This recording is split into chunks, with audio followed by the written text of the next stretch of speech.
Welcome back, guys. Ben here, and today we're checking out a game called Void Sails. It's a single-player adventure where you captain a flying ship across uncharted space, sail through mysterious worlds, battle powerful foes, and make story-defining choices.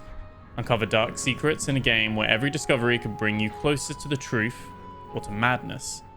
So this came out on the 14th of May. It's from Ticking Clock Games, and it's only £8.50. I think it did release at a higher price, and I think there were a lot of the reviews cite concerns over there's a good game here, but it's very short. So 2 to 3 hours you're looking at, and I think the price was quite high originally, and they have brought that price down. So we're gonna check it out. We're gonna see what it's like. At the time of recording, it's during the Steam summer sale, and so it's currently 80% off as well. So you could actually pick this up for £1.70. So we're going to see what it's like. We're going to jump in and check it out. And yeah, like I said, sit back, relax, like, comment, subscribe. Let's check out Void Sails. So we are going to go onwards, start a new game. Greetings, you might not know me yet, but I have urgent news. Your father, Leonardo Salvatore, the renowned explorer and scholar, has vanished in his latest expedition. Professional hazard, so to speak. However, this case is of particular interest to me. Seek me in the capital. A ship will be awaiting you at the docks. Until then, the man in... Imagine signing off a letter. The man in yellow. Like, it's your, like, code name. You stare at the letter again, Leonardo, your father, gone. The letter came unexpectedly, not much time to prepare. You look at your room, reminiscing about the past. Okay, so we get to choose our background. So university gives us increased knowledge, or apprenticeship greatly increases our resolve. I think we'll go apprenticeship, because that's what I did in real life as well. Apprenticeship years have made you stronger. You've tried different professions, searching for the one that best suits you. We have 30 more resolve. You've changed a decent amount of masters, however, one in particular is stuck in your memory. An artisan, which gives us better perception, or an alchemist, which gives us better knowledge. So maybe we do alchemist for this one. We still get a bit of a knowledge buff. 15 knowledge buff. Okay. The alchemist was an eccentric man, to say the least. So it seems like all of our stats start at 30, and then obviously we, I guess the previous choice was plus 30 resolve or plus 30 knowledge, and then we would have had plus 15 perception, plus 15 knowledge. We've chosen knowledge for this one. The alchemist was an eccentric man, to say the least. He was obsessed with solar dust, convinced that when mixed with mercury, it could produce an ointment capable of rejuvenating the body. But eventually he had to stop. Most of his skin was blistered and ruined by that time. Jeez.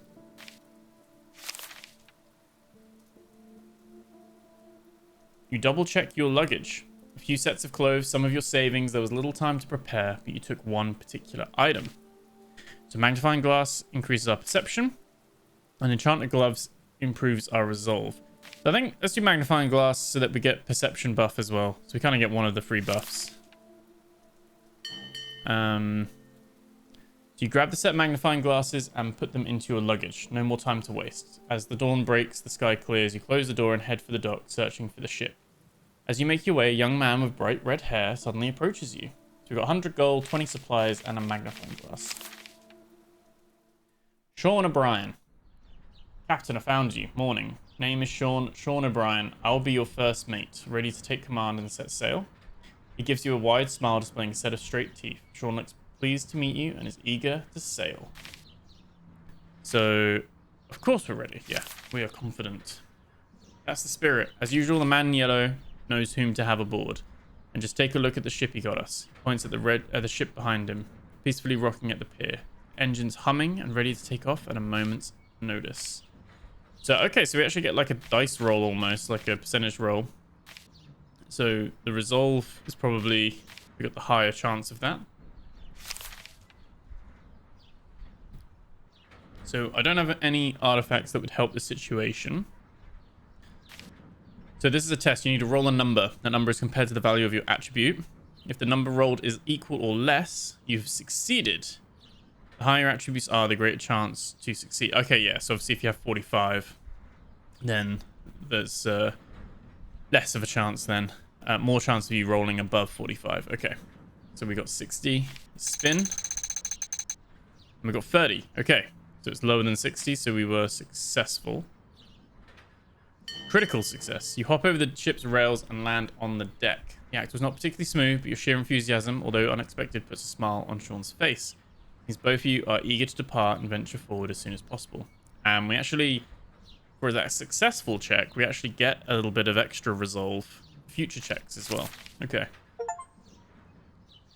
So the adventure begins. Sean diverts his attention to the crew's preparations as the ship soars high above the clouds. You leave the port behind. Several days later, you arrive at Cloudshire, a lush agricultural region and the first stop on your way before reaching the capital. You must acquire a travel permit from the nearby castle. It'll allow you to navigate safely through the new world. Okay, so we've actually got our ship now. And we can basically choose our speed, and we are just very like Treasure Planet, isn't it? Just like flying spaceship. We can kind of steer it. I don't know where we need to go in particular. All right, Captain. Oh, it is voiced. It's time for you to take the helm. Oh, I see you've already managed to make the ship move. Perfect start, eh? Just remember, it's a starfaring ship, not some flimsy tiny boat. Let's try something different. See those floating crates around the islands? Aim our cannons and show them what you got. Oh, okay. I see now. Kind of like charge this cannon up.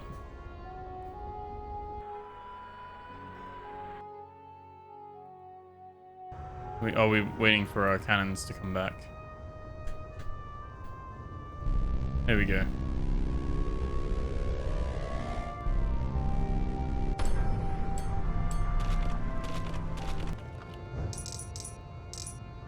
Aim sideways and press. Oh, so we can. Oh, okay. So based on where we aim. Aye, good. Okay. See? Told you it was easy. There's more to command in the ship, but I'll show you when the time comes. For now, let's just keep the course. If you find something of interest you'd like to explore, feel free to do so. Just sail next to a pier and disembark. The boys and I'll stay in the ship conducting repairs. Okay, so there's a place we can stop up here. It's a very cool concept so far. How do we? Oh, space is that. How do we stop? Wait. Out. Reverse.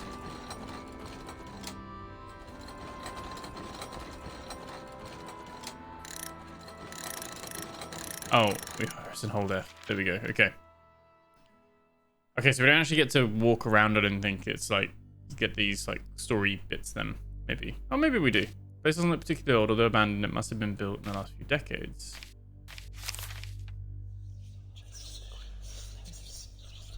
No, it is kind of taken like this with choices. Okay.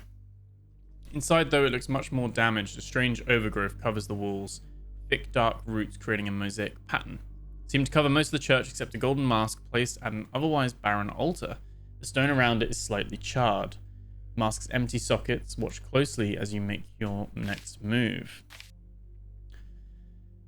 So we could try and steal it. We could try and examine it. Let's try and examine it first. We get 45 or less. We did it. We got 12. Critical success. So it's a symbol of the Empire. These masks are replicas. They represent the one carried by the masked prophet, conveying his presence in the all-seeing light. Frequently used by the Inquisition, these masks are resistant to corruption of the veil. They can inflict severe burns on anything or anyone they deem unworthy. Pretty good job we didn't pick it up and nick it then. Oh, we could remove it. As you finish the inspection, a sudden burst of wind slams the door shut. The roots rustle around you. Faint light can be seen coming from the mask's surface, perhaps just a reflection. We could... let's try and nick it. We were successful with taking it, whether that's good or not. Grab the mask and pull. It is set firmly in stone, but eventually it starts to give way. When finally removed, it suddenly emits a sharp and painful light. The flash blinds you and almost makes you drop the mask, but you manage to hold on. When the light seizes, the mask stays firmly in your hands. So we actually picked up the golden mask. So we can visit the academy to learn the artifact's power. Okay, ward off evil. And we've got +2 perception as well. Okay. So now we're just back in the ship. So that was like a little... so these little purple kind of bits, they kind of act like points of interest in a way then.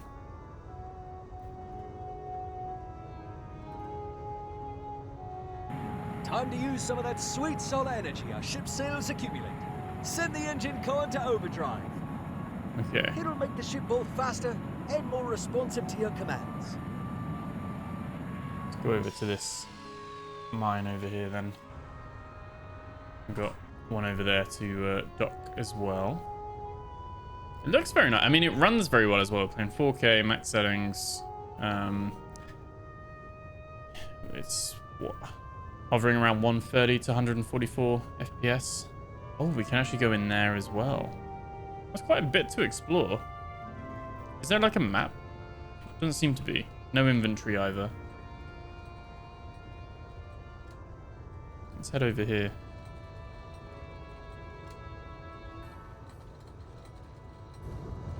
Is there like purpose for us to be able to shoot things like other than those balloon things at the beginning? I guess there might be enemies we come across. Okay, so this is a place where we can spend our money to upgrade. We have 120 coins, so we can actually upgrade our solar cannon, which is the one at the front. Our broadside cannons. Decrease load time, increase speed. Okay. And increase shielding as well. Okay, so they're all 75 coins for the first upgrade. Maybe we increase the cannon damage. First of all. It's 125. Okay. Okay, so this is where we're going to keep coming back to this place, presumably then, to like upgrade our stuff. Let's go over here first, and then we'll go back over into that. We'll go back into that cave.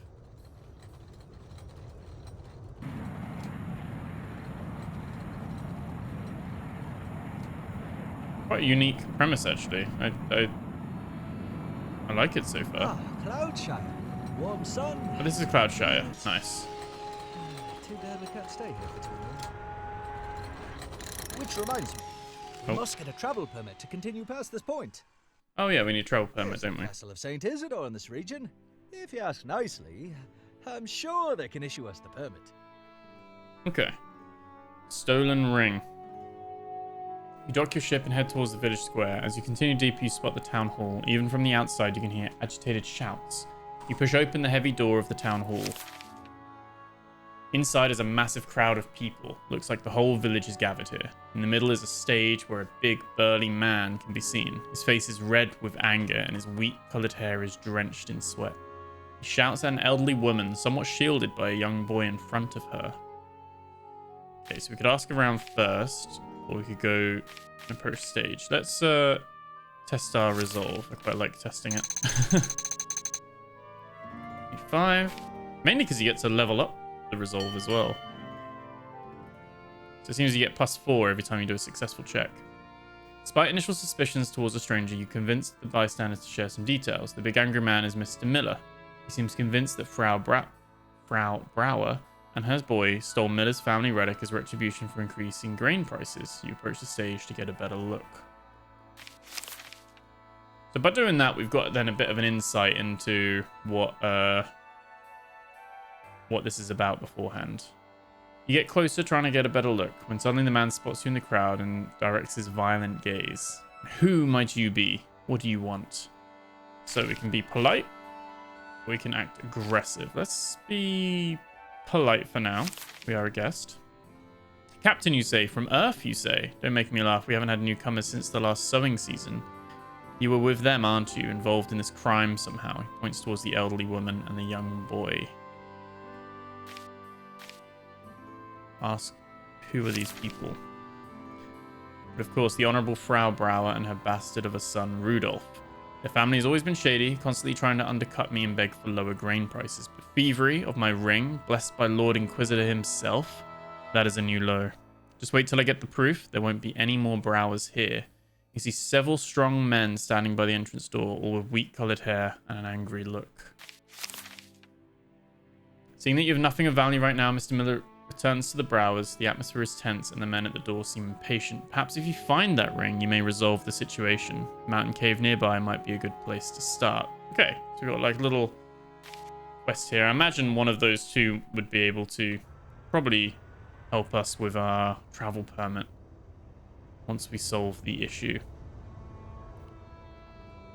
I'm guessing we can't go straight beyond there because we need the travel permit.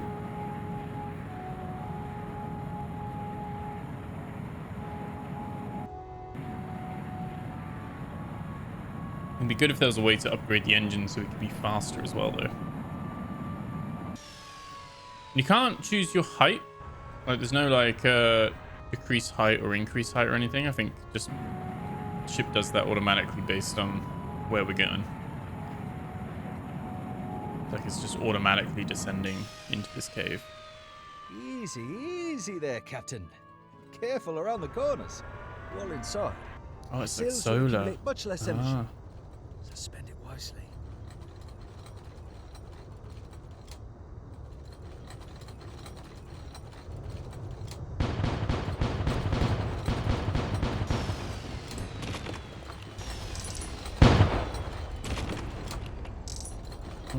Go back, go back, go back.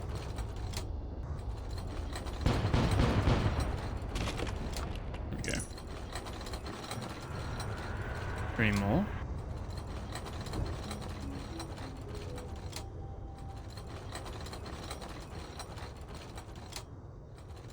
Let's dock here.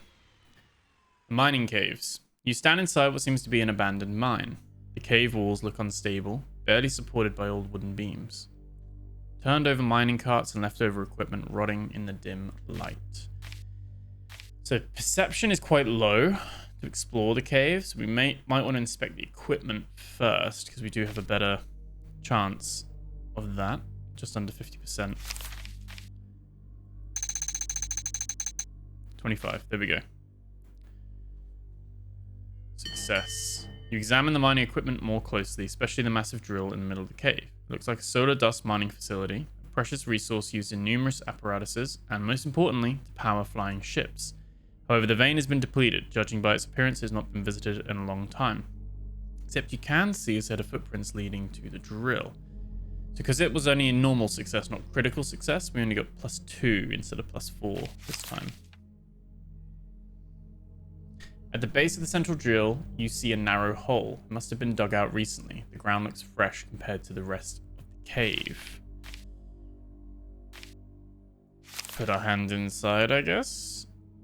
The hole is narrow and not particularly deep. You move your hand around and whatever's there is no longer. You stand up and shake the dust off.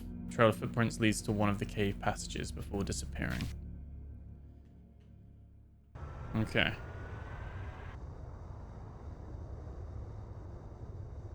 We still go through here.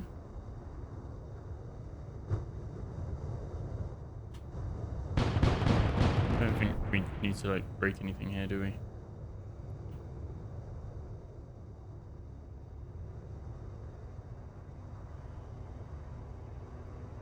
So it's kind of like a, I don't know if it's a choices matter, but it is kind of like a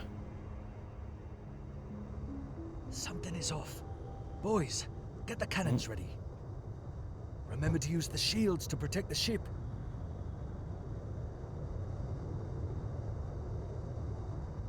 What cue to use the shield?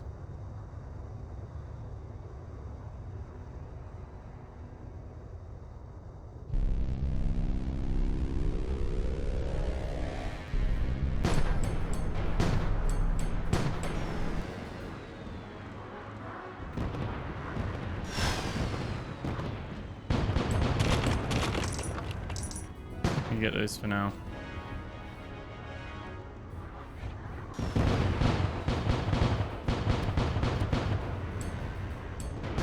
Like a fort or something. Good job, There we go. lads. Don't forget to check the area. I've seen supply crates floating nearby. Okay, and we can land there as well. Let's get these down first.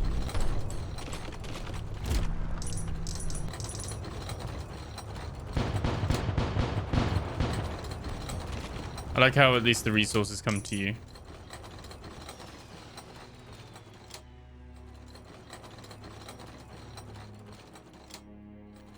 I think we can burn this open. Looks like it. There we go.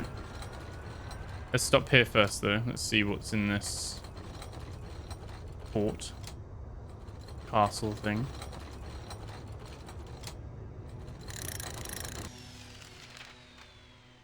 Fort ruins. At last, as the cannons grow silent and the dust settles, you can see the fort clearly. Several towers, walls patched up with thick planks of wood. A group of small rowing boats can be seen escaping through the narrow tunnels behind the fort. Strange vegetation covers multiple sections of the fort. Dark, twisted roots stretch across the walls. You dock your ship and head through the massive wooden doors. The inner courtyard is in complete disarray. Massive plants congregate in the dark corners, and multiple empty crates and barrels are scattered around. Most people have left before your arrival, except for the small garrison encountered during the fight. Something must have forced them away. So, I think examine the plants, maybe?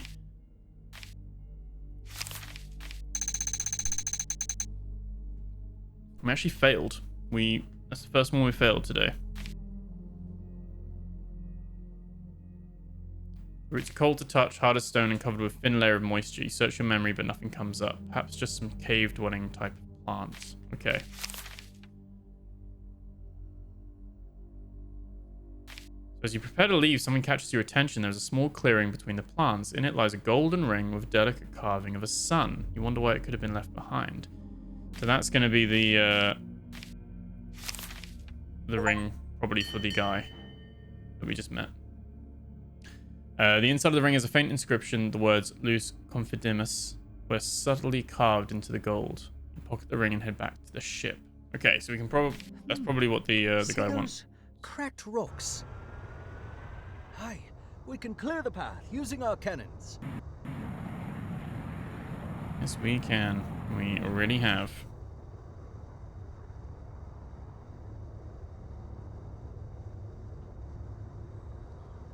I can see why people have praised the gameplay and like the story of this so far. It's quite a unique experience, but then it's also quite a a fun one at that as well, with the perception checks. And on the one hand you think, oh, it's got that maybe replayability perhaps, but I think from my understanding of what I've read of some of the reviews so far is that this is a little bit of a short experience that we're going to be having here. And yeah, it's probably something where they've had a really good concept but haven't fleshed it out further maybe. But I'm enjoying my time with it so far. I think if you're picking this up for £1.70 in the Steam sale, definitely can't go wrong with that. Who do you think they were? The people in the fort, I mean. Plenty of pirates around, but the Empire usually manages to keep them at bay. Oh, there's another I hope it was crate someone over exciting, like a secret society plotting a revolt against the Inquisition, eh? Or a bunch of cultists, eh? Mining leftover solar dust to perform an evil ritual.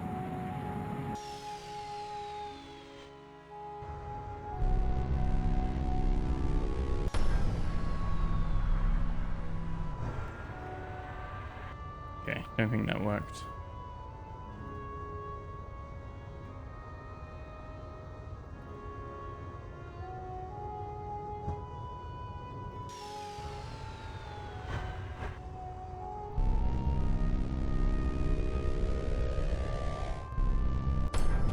There we go.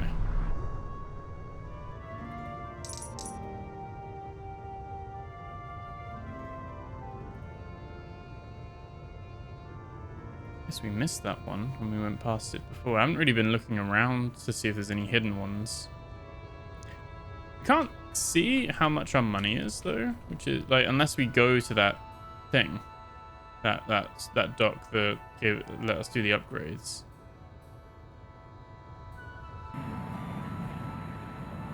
We don't actually get like a tally or a counter.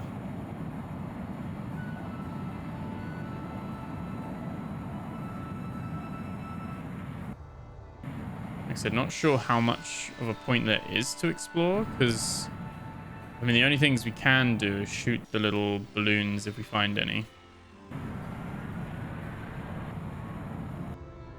which we've got some here.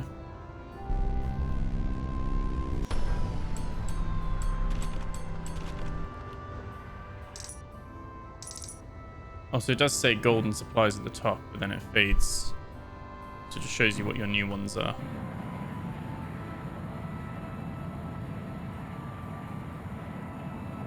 We use gold for upgrades. I wonder what we use supplies for.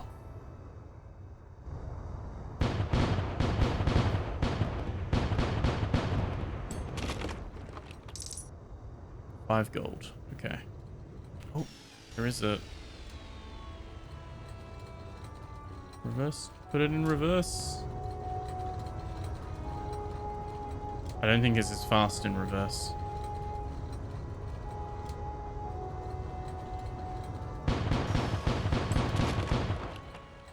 That as well. Is there another balloon there? No. No. Okay. Some more balloons in the distance straight up over there though. I'm just the balloon hunter at this point. Look down there though, like the mine, like kind of ladders going all the way, descending all the way down. Cool as well. Like it's a similar kind of we played a game called Solarpunk, didn't we? Like a demo of that. It had like floating islands and like more of a survival, cozy crafting survival game. But I feel like there is a lot of and that game Aloft that we played as well. There's a lot of games of like the floating islands, which I feel like, was that Avatar that started that? Like Avatar, you know, the James Cameron's one with the film, with the like flying rocks. Like, have we seen those in media beforehand? But yeah, you dock your ship and head to the town hall once more. Inside, the events are unfolding as previously. You approach Mr. Miller. Let's give him the ring back, see what he does. We're being nice. Take the ring out and hand it over to Mr. Miller. He snatches it from your fingers and quickly puts it into his pocket. The news of an abandoned fort surprised everyone. A group of people is seen leaving the town hall to investigate.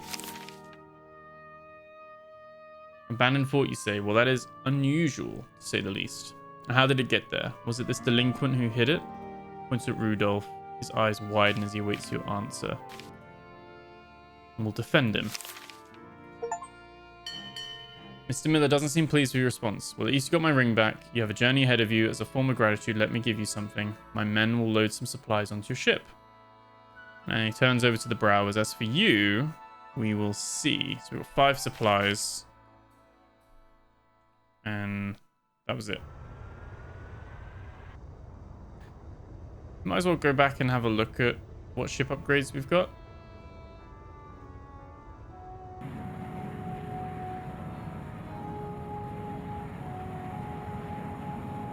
No like people on the ship either. Like you can't like see anyone working around or anything.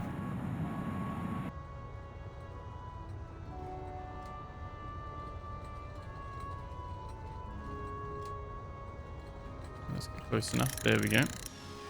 So we can do another upgrade.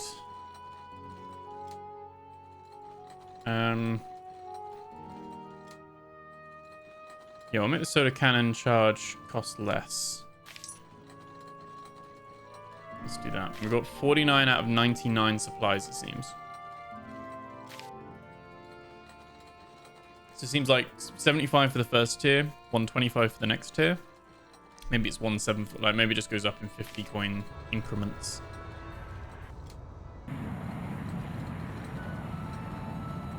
Let's have a little look around here. Cap, when we get to the castle, they will ask questions. Who are you? Where are you going? And holy light did you submit the I-94 form?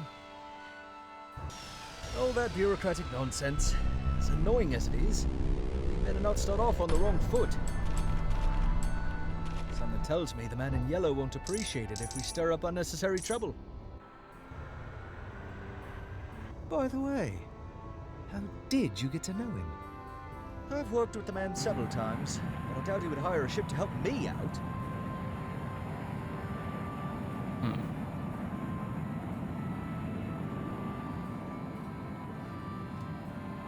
Let's dock here and have a look.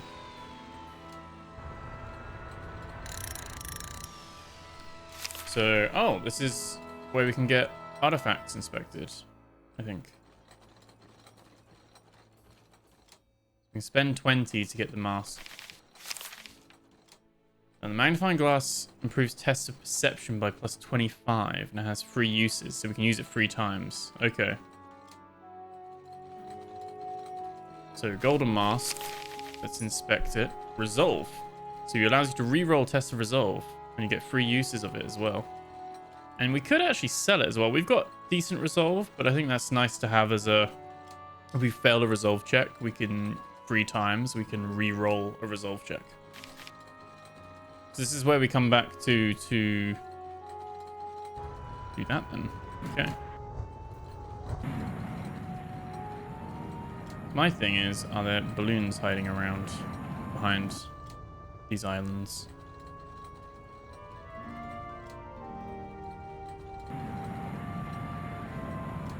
It's a big old castle as well. Have a little look around, because the thing is in the middle till I dock. Oh, we can't go further because travel permit? Yep, we're kind of just invisible walled. Not quite invisible walled, we are literally just walled off from going. There is stuff there, but I think we'll have to go round first.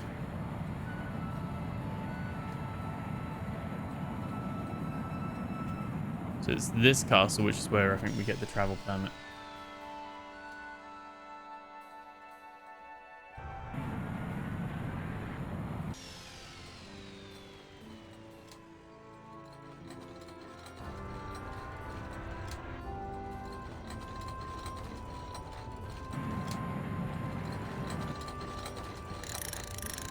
Okay. Customs office. You approach the castle gates, but there don't seem to be any guards, neither next to the gates nor on top of the walls. Next to the entrance is a small door with a customs office sign. As you enter, you are greeted by a small room filled with measurement and weighting equipment and several tables and chairs, all empty except one. Behind it is a young woman in the Imperial officer robe. Lucia della Torre. Greetings. Welcome to the castle of Saint Isidore. My name is Lucia della Torre, and I am the Lieutenant Castellan. How may I be of assistance? She gives you a polite smile, awaiting your response. Let's ask her about the castle. Feels strange, doesn't it? On a typical day, hundreds of people would be manning the posts and operating the defense towers, but today is not a typical day. Today is the pilgrimage to the shrine of Saint Isidore, the patron of this castle and surrounding lands. Act concerned. She leans forward a bit and continues in a hushed voice. That's what I told the Lord Inquisitor, but he insisted that this time was special and that the ceremony would require more people and preparations. Shouldn't be a problem. As Lieutenant Castellan, I'm sure I can help you with whatever you might require. However, if it is a travel permit you seek, there is an issue. That's not good. Unfortunately, unauthorized travel within the New World is strictly prohibited based on the truce terms between the Empire and the Old Kingdoms. I would need you to provide a letter of sponsorship from any notable citizen or patron of the capital. Okay, so the letter maybe? Man in yellow? Oh. Yeah, she takes a glance at your papers and frowns. The man in yellow. The person may not sound like a reputable source. Give me a minute, I'll need to consult the ledger. She takes your papers and exits the room through the back entrance. A couple of minutes pass, you start to wonder how massive this ledger must be to take so much time when suddenly a loud bell is heard across the castle. Something is happening outside, you rush back to your ship. Steady, lads! Prepare to engage! Oh, there's actual ships. Turn, fire, repeat. Aim for the sails and the engine pipes. If I see any men cowering, I will throw you overboard myself. Okay. Like ship-to-ship combat. Try and get some... Oh, shields. Activate the shields. There we go.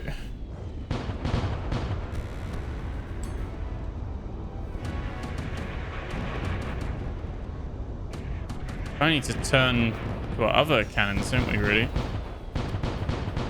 They've both got individual cooldowns. Let's charge this up, charge this up.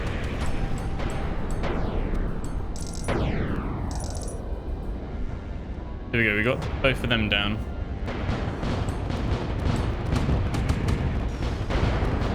It's like Pirates of the Caribbean, but flying.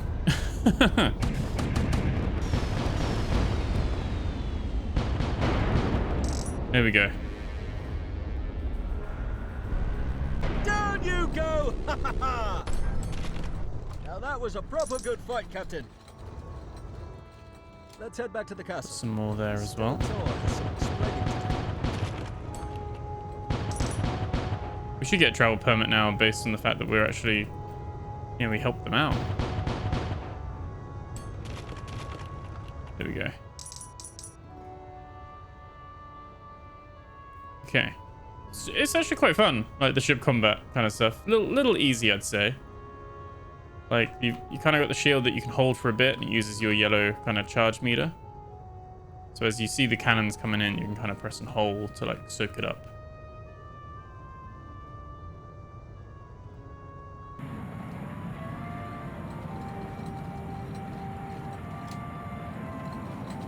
Interesting they have, like a right-aligned camera for this. You know, it's not like you're like right behind it or able to move the camera position.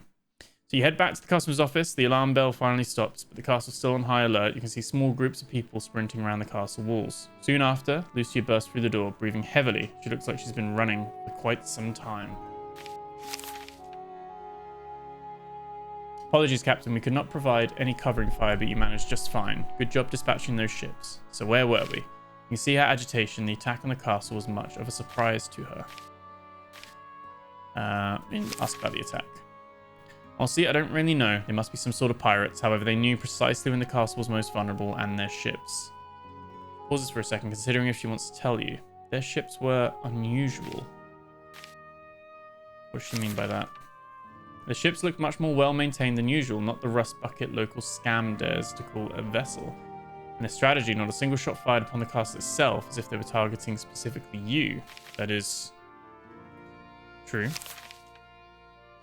Attack's precise timing and the ship's quality don't add up. I must look into it and request Lord Inquisitor to increase the minimally allowed garrison. Nevertheless, I've checked your papers. Usually it won't be enough, but I can't ignore your help defending the castle. She seems reluctant. Perhaps what she's about to do is directly violating the established protocols. Her tone suddenly becomes more ceremonial. Considering your help repelling the attack on St. Isidore Castle, I, Lucia de la Torre, Lieutenant Castellan, by my authority, commend you for your valiant defense against the enemy. On the Empire's behalf, I grant you free passage through the New World. So we got a travel permit. There we go. She smiles and hands over your papers. And now, if you excuse me, I have an investigation to conduct. If you wish to leave us, head towards the mountain and turn left. There's a lighthouse nearby. Safe travels, Captain. Okay. Cool. So we have got our travel permit now. So which way are we going? Are we going this way, I'm guessing, is what she's saying? Towards the mountain and left. I wish I could see what my, like, income was, because I don't know if we've got enough for another upgrade.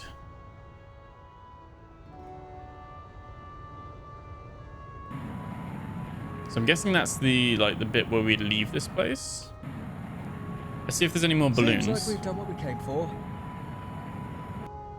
What did Lucia say? Lighthouse to the left of the mountain.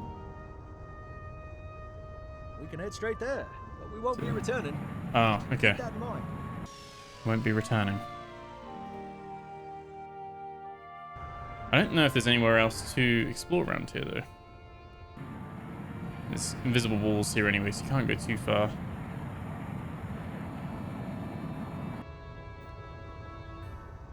Doesn't look like there's any other bits and pieces, really. So I think that's the next kind of option then. Presumably there'll be other upgrade stations wherever we're going. Let's go have a look. This one's green. Road to the city. So we leave Cloudshire with a heavy heart. The ambush at the castle was no coincidence. Someone knew you were coming. Caution must guide your steps now. The road ahead will only grow darker. Now you must travel beyond, towards the city where the man in yellow awaits. There are answers to be found. They may begin with him. Okay, so we've got kind of like a top-down, and now we can see how much money we've got. So we choose. Okay, so it's a bit like a Slay the Spire or something now. When traveling between the stars, best not stray too far off course. Drifting through the void ain't exactly good for morale. Okay. So stick to the waypoints. They'll guide us through, though it'll cost us time and supplies. Ah, that's what our supplies are for then. Will eat into our stockpile, and if that runs dry, the crew's bound to get a bit twitchy. But don't worry, we've got enough to make it to the city, as long as we don't take any scenic detours. Okay, so I can't zoom out or anything to see where these might go. So, oh, it costs one at a time. Okay. They're just waypoints. Okay, they're not it's not like, oh, we've got to sit and go in anywhere with these.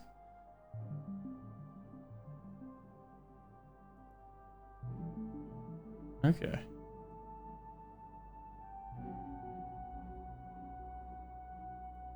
Go up this way.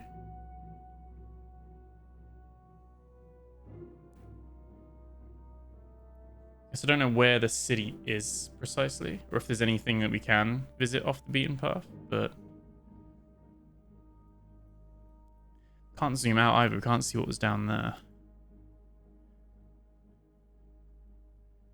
Oh, there's something down there.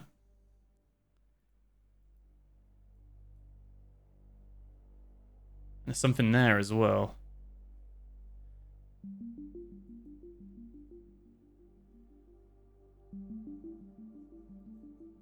So that's something else. Let's have a look what's here. Okay, blinking stars.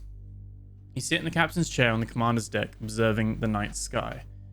Myriads of tiny dots create peculiar shapes, guiding you through the vast darkness of empty space. Then suddenly, in a blink of an eye, one of the stars disappears.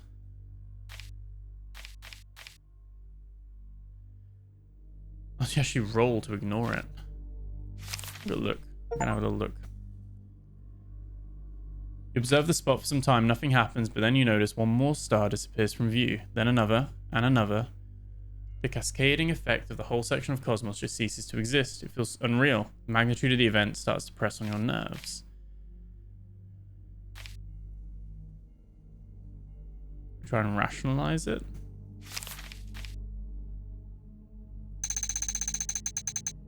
We failed to rationalize it. Damn it. Dream of hallucination. Oh, we actually lost. You actually can lose some skills. Oh no.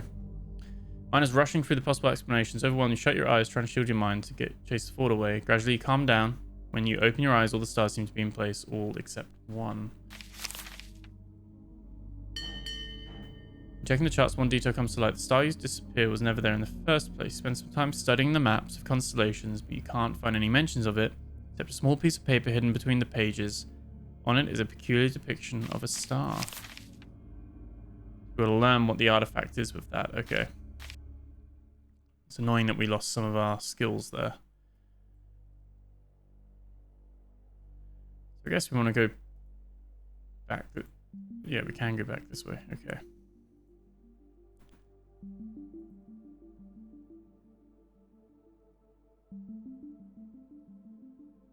A few other places. Let's go check this out first. See what's here.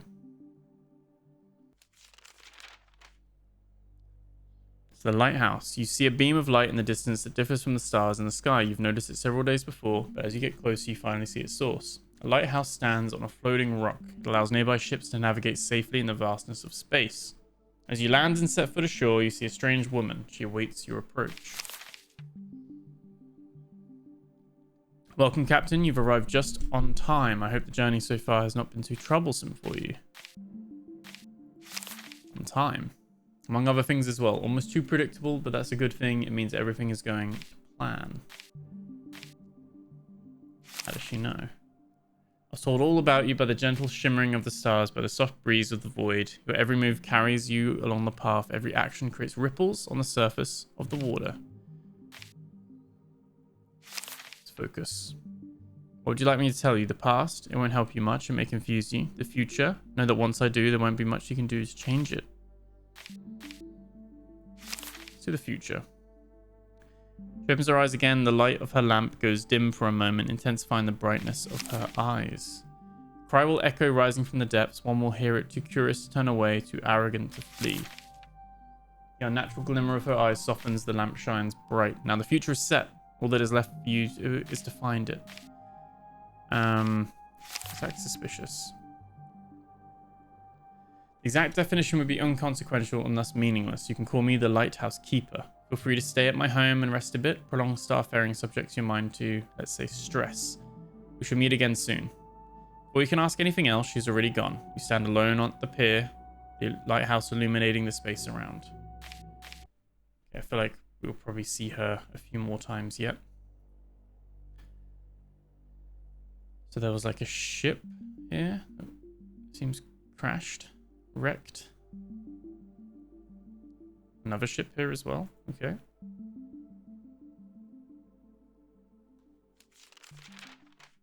Ship's graveyard. You pass by a group of ships. They drift across the empty void, all damaged, broken, and tangled together. In the clutter, you can see a massive ship of the line. A gaping hole in its hull exposes the bowels. Let's explore. Ship is enormous, a behemoth of a combat vessel, compensating in size for what it lacks in technology. Judging by the outdated design and the banners you see inside, it must have belonged to one of the old kingdoms, a fractured group of royal families opposing the masked prophet. You search through the ship. Not much is left. It must have already been looted multiple times. What worries you is a strange sound coming from deep within the ship. It sounds like some wailing. Go deeper. Go deeper. You go deeper into the ship, submerging yourself in the endless corridors, a tangled mess of semi-destroyed passages. With each step, the sound grows louder. Finally, you reach the door leading to the engine room. Behind it must be the solar core, the heart of the ship. You open it and step inside. Inside, a horrifying scene is unveiled. The solar core, which should have been dead for a long time, is active and radiates with energy. On its surface, you can see the twisted faces of the crew members fused into the core. They're trashing around, screaming in agony.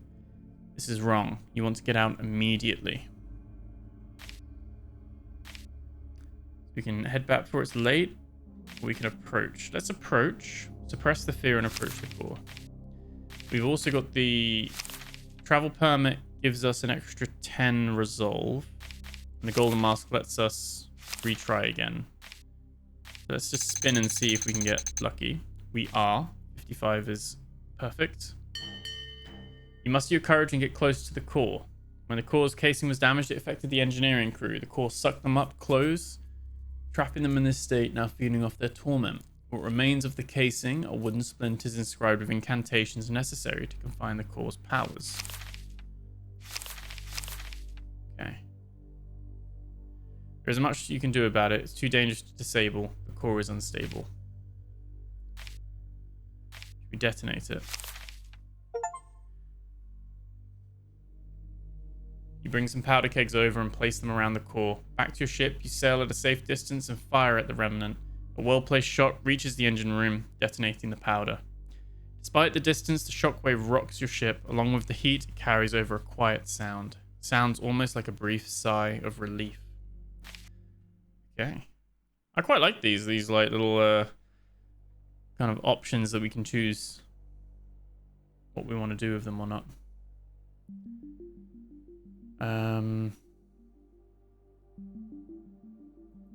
Let's go this way. So we're at 36 supplies. We've still got plenty, I think, to be able to get to where we need to get to.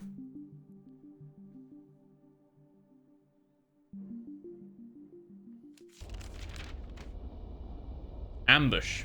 As your ship passes between the asteroids, you suddenly notice a group of sloops and a massive gunship approaching. They fly under the colors of the Inquisition and signal you to stop your vessel. I think we do want to do that, don't we? We don't want to cause any issues, I think. Slow down and wait for the ships to approach. A large man can be seen standing on the gunship's deck. You there, Captain Riggs is speaking. Surrender immediately. This is a restricted sector. Yeah, we've got a travel permit. Let's just watch. Might be pirates. Might use this. Oh no, that didn't work. Damn it. You look hard at the ship, don't spot anything in particular. A creeping unease lingers, but you can't quite understand why. Okay, so we know there's something wrong, but we can't really do much about it on that side of things.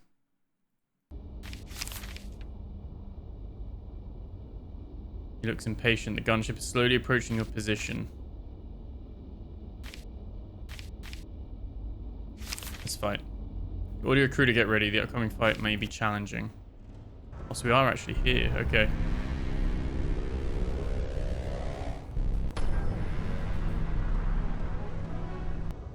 Are they too far away?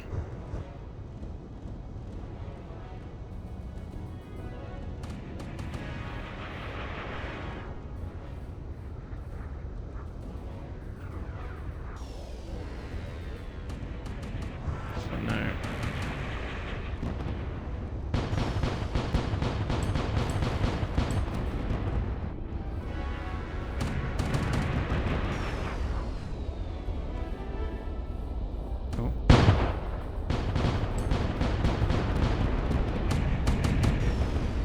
Okay, we will let our shields recharge.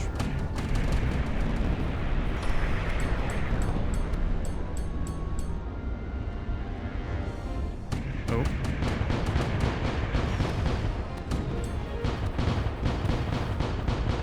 Take these over as well. Oh god.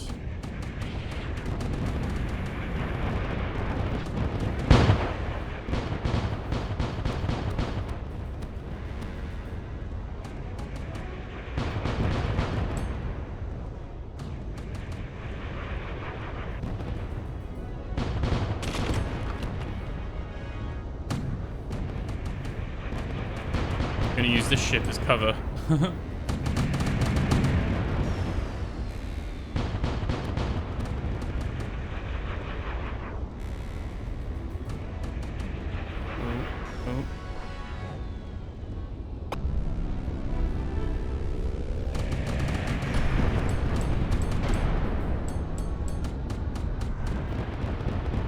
Oh yeah, we're almost dead. And we are dead. Whoops. Do we get to retry? Or are we gone? Oh wow, we're back at the lighthouse.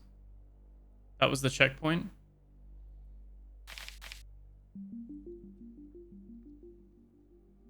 Oh, so you get additional supplies when we rest. Beds are stiff and you don't want to think about how many people used them before. It's nice to have a real bed. Occasionally during a real long ship journey. Okay, I didn't realize we could have stayed at the lighthouse. We kind of just left last time. Okay, so let's leave and try and head back. I guess we could try to get... I don't know if we get to re-roll and try things again. But yeah, we need to redo the ship bit as well. Okay, so this one we need to detonate again if we're going to do that. We can go through all of this again. It's all the same. We got to go deeper. I guess it's the risk of you gonna have to re-roll, don't you, to then see if you can do these things or not. Let's approach. It's all successful. That's good. Success. We've got the runic splinters again. I think good to detonate it. There we go.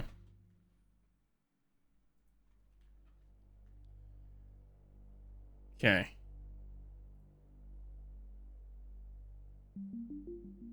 It was here, wasn't it? This is the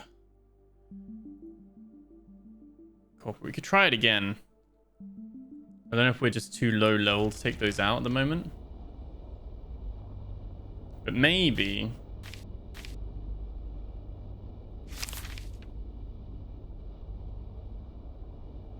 maybe we can win the watch closely thing this time. We got our use back for this as well. So we can do that again. Oh, that was close. Close, but not enough. Let's try and fight it again. Let's see if we can do that.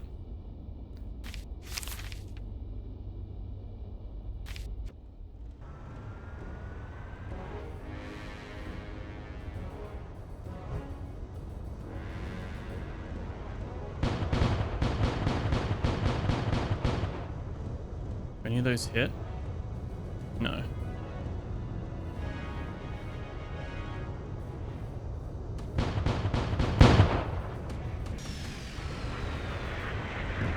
We went way over.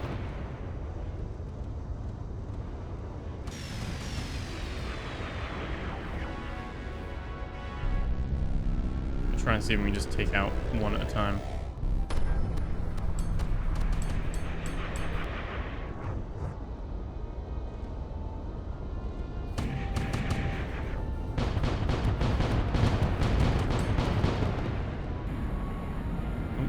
Around here. Oh no, there's the big one.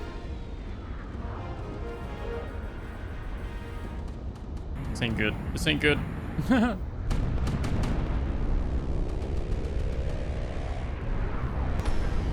no, no.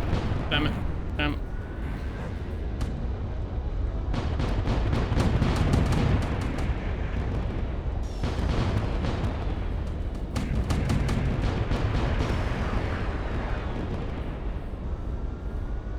Come on, come on.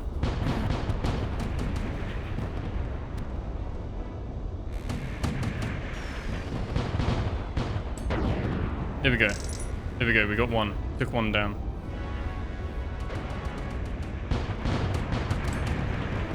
Use my shields. My health is still quite low though, to be fair.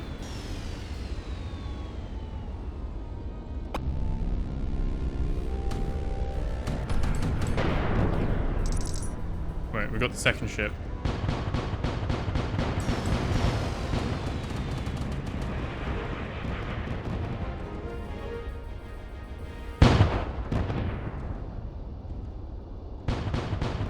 Kind of hitting the rocks there, aren't we? Oh, oh, oh, oh.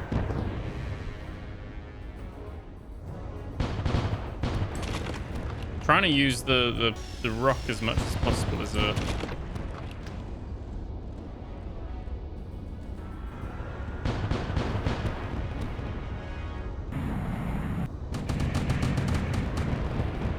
Okay. Use the shield on all of that. That's good. That's good.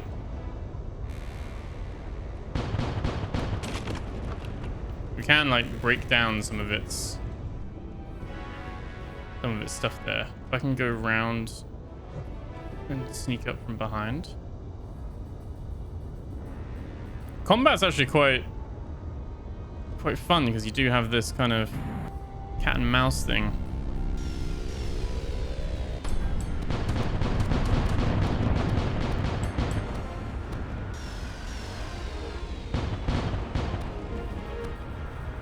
It's a big ship though.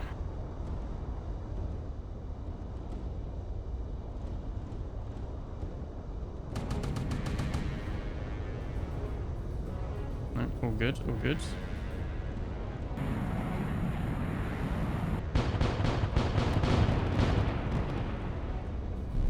Right, let's charge, let's charge.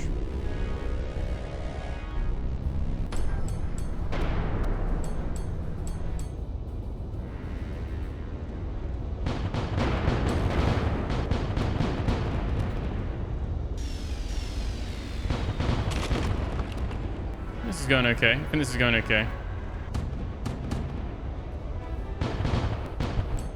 Try and take down some of its... oh. Oh, oh, oh, oh, oh.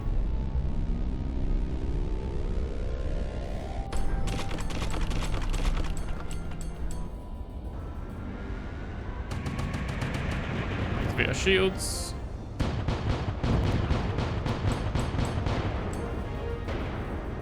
I think we did it. We did it.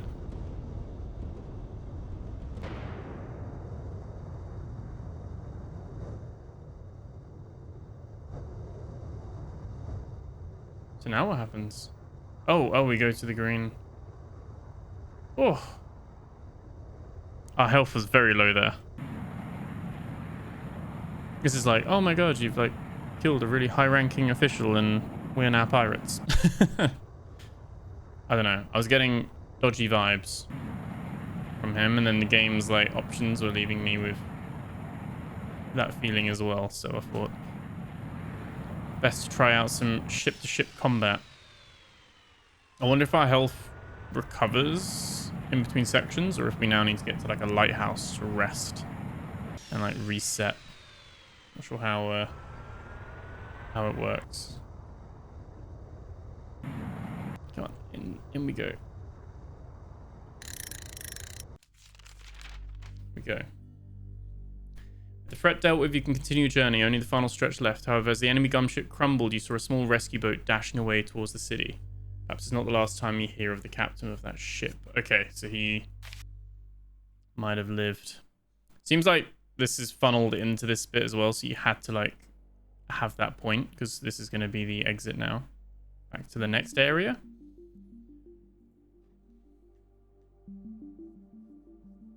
Onwards. So this is the city. At last, you reach the city, the beating heart of humanity in this corner of the stars. Somewhere within awaits the man in yellow. You must find him and uncover the truth behind your father's disappearance. Okay, so we have like the docks, like, so it looks like there's like different areas. So we've got like the docks bit, there's like some palace bits, some factory, and like a tavern. Let's go to the docks. A busy port where military, merchant, and research vessels rest side by side. Crews load cargo, inspect rigging, and prepare for distant journeys. We could just leave, but we're going to explore, obviously. As your ship docks at the port, you can see a strange man among the crowd. Dressed in a peculiar yellow suit, he springs to action the second he sees your ship. The man in yellow. At last, I was getting worried. I presume you are the captain I was waiting for. He gives a courteous bow, through his porcelain mask remains expressionless. The man in yellow at your service. To what do I owe the pleasure? So you can ask directly or introduce yourself. Let's act polite to him at the moment. Right, the loving child of my dear old friend Leonardo. I do hope you'll be able to help. Your father is not in the best state he could have been, although it could have been worse. Oh. Inquire. Let's just say he got a bit carried away. Not every door is meant for a human soul to step through. If you wish to find him, you must first meet Professor Ravenscroft. She works at the academy and will indulge you in all minor details. I'd really love to stay and chat with you, my new friend, but alas, Julie's call. Is there anything else you want to know before I go? Let's ask for the reason. Reason? Should everything have a reason?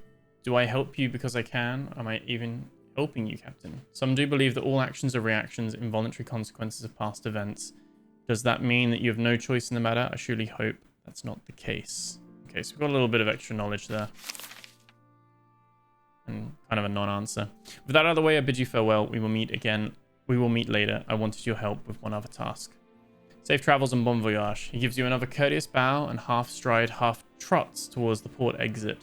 The academy must be closed at this hour. You may want to wait until morning to meet Professor Ravenscroft. Okay, so we can prepare to set sail. Don't know yet where to go. Yeah, so we need to go see Ravenscroft first. So let's exit. And we can stay in the tavern for the night, presumably. Yep. A favoured stop for star-faring captains. The tavern offers warmth and a hearty meal and a moment's rest. A moment's peace, even. I'm sure it does rest as well. Beneath its low ceilings and worn beams, stories are shared, alliances formed, and the troubles briefly forgotten. Let's explore first as well. You look around the tavern and approach the barkeep. Ah, customers. Welcome, welcome. Name's Salt, proud owner of this humble establishment. Take a seat, will you? You look hungry. Salt submerges into the kitchen and quickly returns carrying a bowl of steaming lentil soup. It tastes relatively palatable. Well, what do you think? Flattery. Better than what we usually have. It's what I like to hear. I used to have some difficulties cooking with this muck instead of with proper hand. He shows you his right hand. A shiny metal hook reflects the dim light of the tavern. Just a reminder of my former past. I used to walk on a slippery slope until I was caught.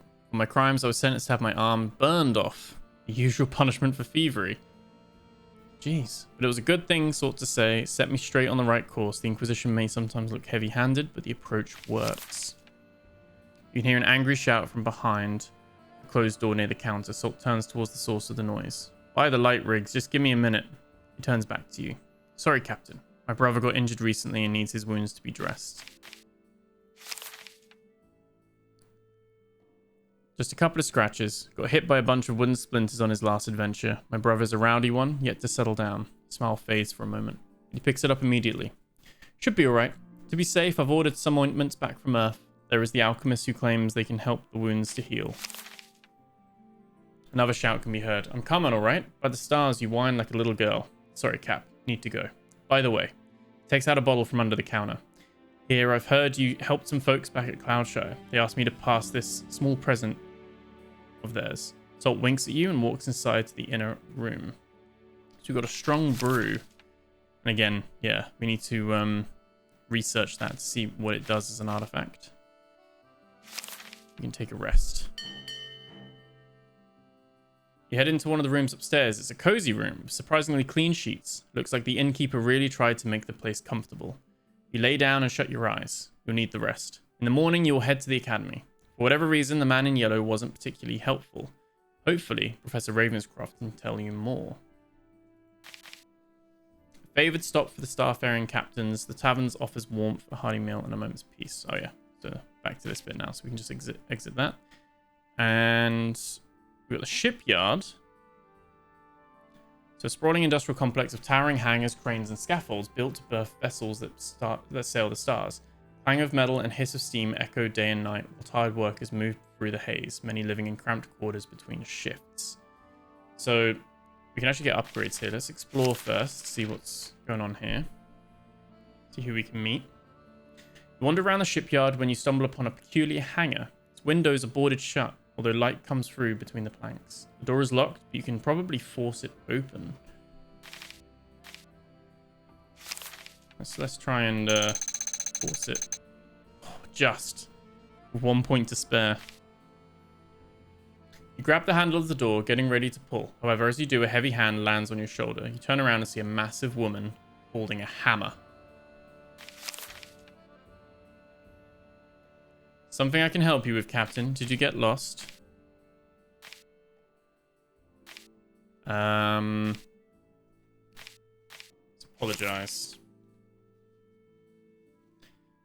I did not intend to catch you doing so, but here we are. My name is Martha. I oversee the shipyard workers. If you want to improve and modify your ship, I am the one to talk to. Okay. Does she own the shipyard? She gives a loud chuckle. Ha! If only. The shipyard itself still belongs to Ashvara, although at least now we do have some resemblance of freedom. She spits on the sidewalk. One of the old kingdoms. My late husband was sold to Ashvara years ago because his former landlord needed some extra gold. When the war ended, the city became a neutral zone and the Empire insisted that all workers in the city be freed of servitude. We are to compensate our former masters for now missing free labor as well as the tools and materials we use. What happened to her husband? He got crushed by a bunch of logs. My husband was working late one night trying to fulfill the quotas, got careless and forgot to tie a knot. Such things happen when you are forced to carry the night shifts. So looks at you and then at the hangar. Captain, you must travel a lot. If you manage to get a hold of a spare solar core, can you bring it to me? We're working on a project and we are missing a crucial component. Let's agree. Keep an eye out. Think about it. I need to get back to work, but when you come next time with the solar core, I will show you what it is behind the door. Okay. She gives you a nod and heads inside the hangar. As she enters, you can see a glimpse of what is inside. Several manufacturing machines used to cast soda cannons. Okay. Maybe we can get like a weapon upgrade or something. So ship upgrades. This is where we can do our what we were upgrading before. Still don't have 125. We could upgrade our shields. I think maybe for now we keep it. We need more gold, really.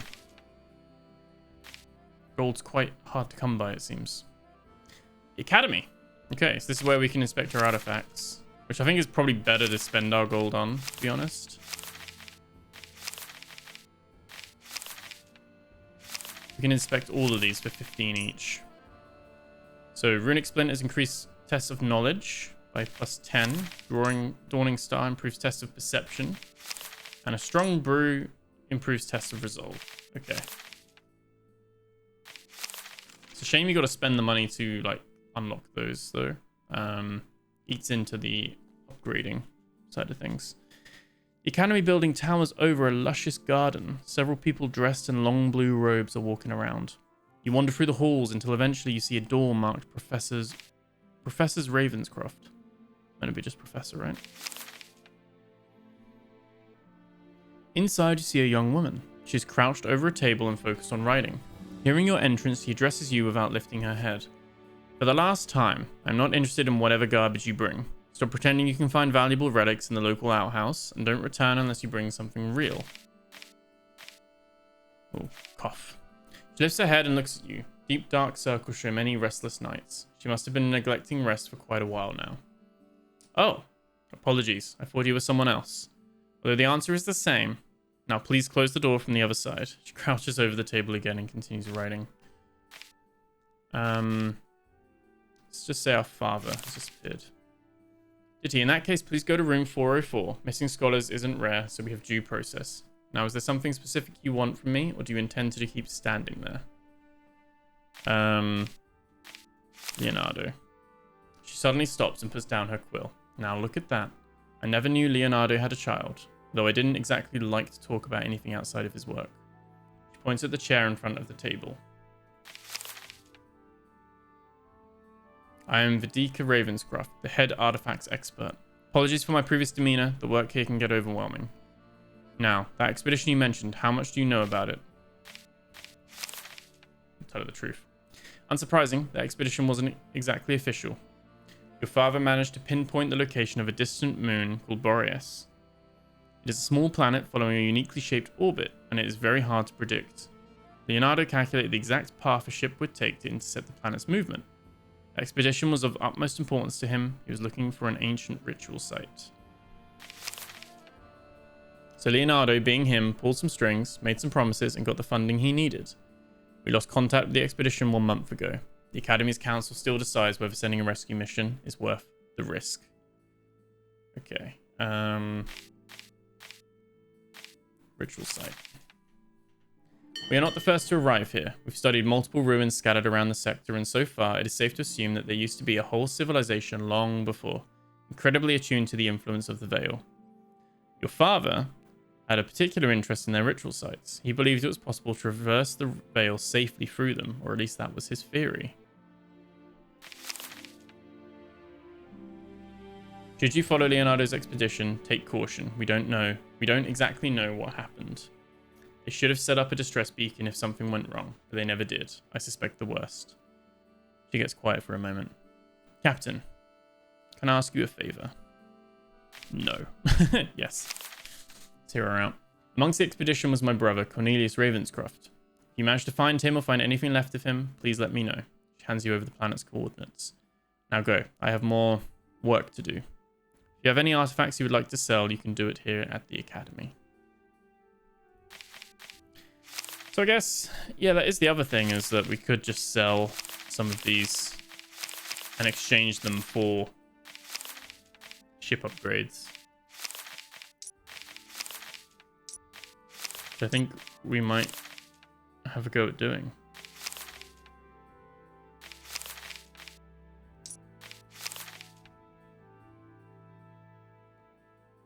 Does it take, like, can we use it and leave it with 1 use left, maybe? Let's exit. Let's go back.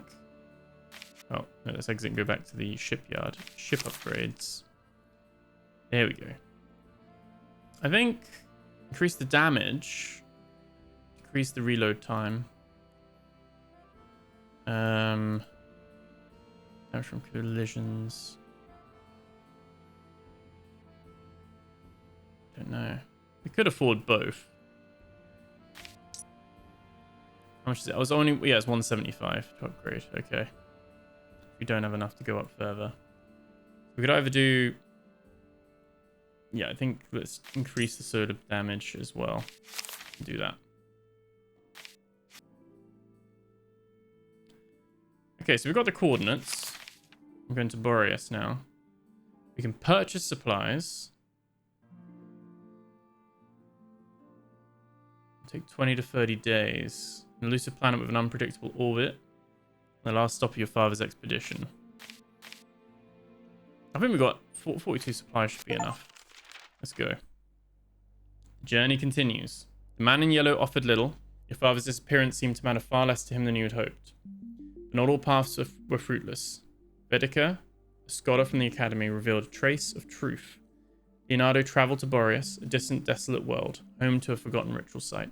And now, you must follow. Okay, so we're back into this kind of sea void area.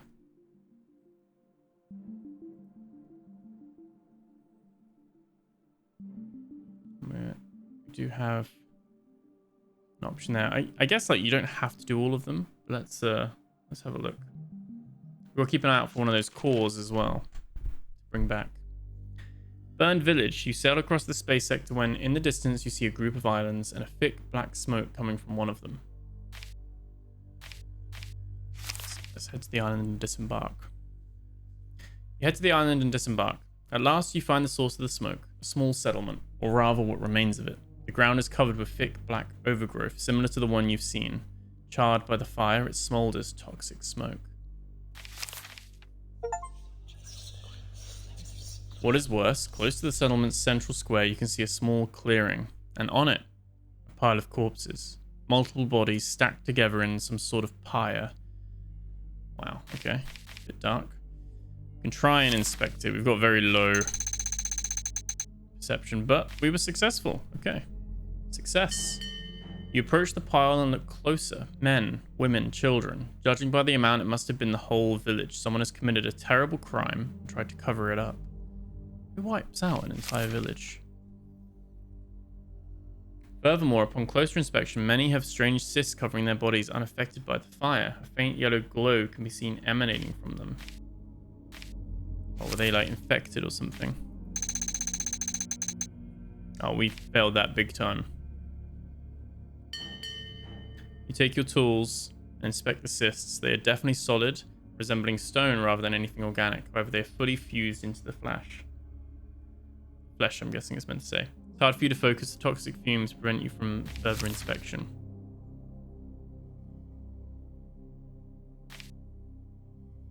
I don't feel like we should touch one.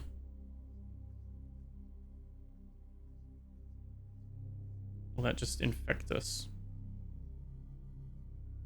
Oh, go on. Let's do it. Let's be bold.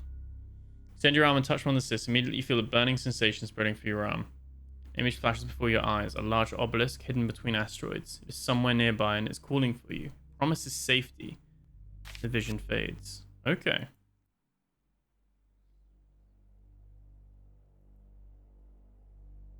There's a lighthouse over there.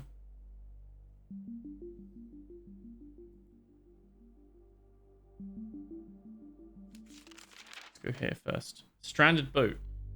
In the distance, you can see a small ship, barely capable of starfaring. It must have gotten stranded here. The ship does not move and does not signal you. However, you notice a faint light coming from one of the portholes. The light quickly extinguishes. Okay. You board the ship, although a ship is a strong word, more like a fishing boat. The deck is empty, but there is a small door on the deck leading into the cabin. It is locked from the other side. Muffled voices can be heard from beneath the deck. Search for another way in. No, we failed that. We're getting really unlucky with some of these rolls now. very penalizing to, like, obviously then lose your perception skill as well. You look around but struggle to find any other way in. Seems like your eyes are not as good as they used to be. Eventually you give up and order your crew to break the door. Inside the dark cabin, you see several hooded figures cowering in the dark corners. One of the figures extends its open arms towards you. Please, let us be. We mean no harm. Just passing by. Can't see his face under the hood, but the voice sounds to be old. The man lifts his hood. Behind it is an elderly face covered with deep wrinkles and strange cysts. The cysts have an unnatural color, as if they are slightly glowing in the dark. We're just people, refugees. Our village was destroyed. Please don't harm us anymore. We have children on board. Oh, so from the village we just saw that was burning. We were leaving in peace, not bothering anyone. Just a simple space whaling village. Then the Inquisition came and burned everything down. We're heading to a place. We were promised to be safe there. We got lost along the way somehow. Is that the obelisk? I'm guessing.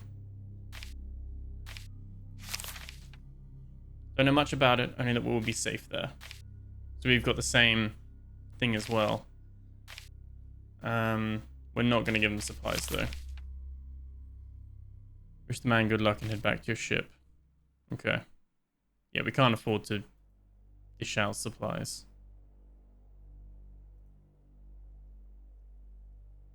We can rest and get 10 more supplies at the lighthouse.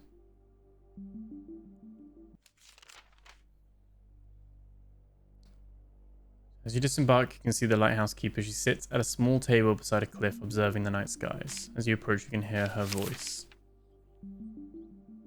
Welcome back, Captain. Since you've already met that friend of yours, the one who prefers to call him the man in yellow. Was your meeting to your satisfaction? Let's do hesitation. It doesn't surprise me. He does many things, but I would not call them help. He introduces you to situations, observes how you will act. Do they know each other? Yes, we've known each other for quite a while, since we were both still young. He always amused me with his actions, pulling and pushing on the strings of fate. With him around, I've never felt certain about the future. Maybe that's what I liked about him. Now, though, we've parted ways. When you see Zalthur next time, tell him I said hi. Oh, okay, so we know his name now. She gives a brief sight as if remembering something from the past. Now then, would you like to hear another prophecy of things which will not change? Agree. Just as the last time she closed her eyes, a moment passes and she opens them once more. The Watcher of the Past waits patiently for your loving touch, promises safety and speaks of home and peace. The anticipation rises and the temptation is unavoidable. The light in her eyes sizes. Home. Is home a place you return to, or the souls you carry with you through the storm? She pauses for a moment before continuing. Now, I would like to be alone. The dance of the stars is particularly charming today. She turns away from you and continues watching the sky. Okay, so we can enter the lighthouse and we can rest.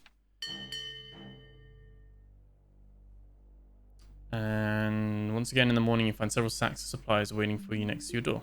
Cool. Let's keep going down this way.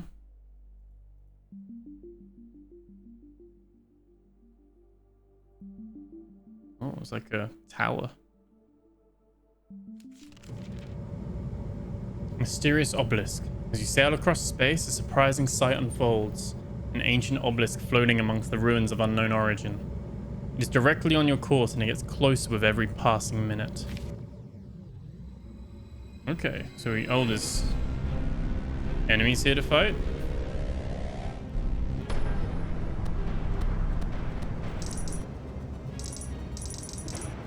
Oh.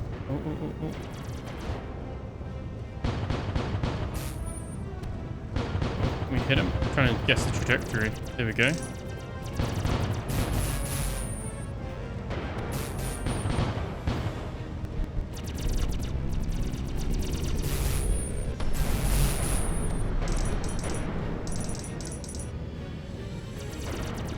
Oh, not quite. Not quite. There we go. Took that one down.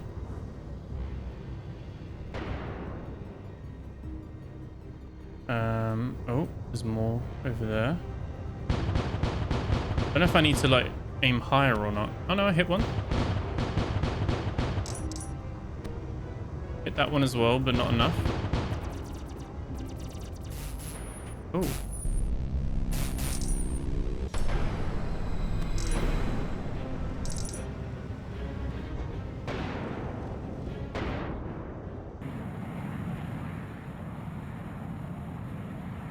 We go in here. Oh, okay, so we can actually dock here. Are they like drones or something? Or like... Let's have a look.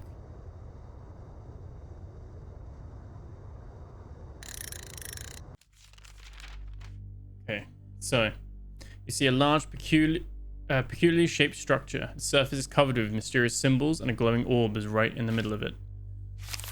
Let's examine it. One. Okay, perfect. Critical success. The structure is made of limestone. Looks much older than anything you would expect to find. The most abnormal part is the centerpiece. It reminds you of a solar core installed in your ship, but with a much more refined and precise design. The orb emanates a pulsating light. A warm feeling washes over you with each rotation of its rings. You can sense a presence inside the obelisk, as if a faint whisper urging you to approach closer. Okay, so we get a premonition, but let's see. We've only got 19% chance of getting this. Oh, what's the chance of getting a 1 rolled twice back to back? There we go. Critical success for that. You place your hand on the surface and close your eyes. At first, nothing happens, but then several images start to appear in your head. Images of distant towers floating between the clouds, or ginormous creatures floating in the air. They all seem to be calling to you, urging to join them in their dance. Okay. Distant towers, ginormous creatures. The image is soothing and comforting. You feel welcomed and protected being here. You feel like you want to stay. Abandon your mission. Oh, we could just abandon your mission and stay here. Also, now we've got to resist. Okay. We failed. You try to pull away, but the sensation is too heavy. Oh, we are 6 resolve for that? That's disgusting. Eventually, someone grabs you by your shoulders and forces you to step away. The feeling is painful and the separation unbearable. The obelisk is sorry to see you go, furious that someone dared to break the bond you've established. But leaves you with a small parting gift, a tiny dot on the back of your hand. Its surface is rock solid, slightly glowing in the dark. Okay. So... yeah, I guess we could have just, like, ended the game there and just been like, yeah, we're just gonna stay here on the obelisk and... that's it. Okay, so we get to travel to the next area. Boreas. A drifting world with an unpredictable orbit. Hard to find, harder to leave. Leonardo's expedition came here seeking a forgotten ritual site. A place where if the theories are true, one might pass through the veil itself. Now, you must uncover what became of them. Okay, oh, we're here. An icy planet. You can see there's some, Boreas. Never thought I'd find myself navigating these winds. Can't say I like the place. Got to stay sharp. Following the expedition. Do your old dad and get the hell out.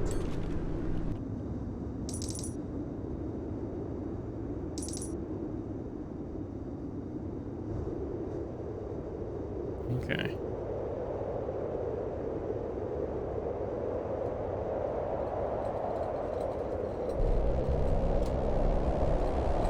Get that as well.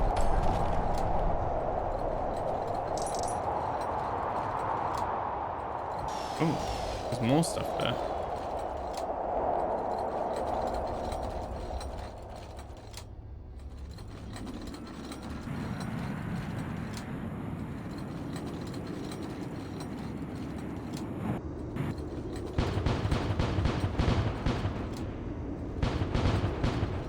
Do need a bit of lift. There we go.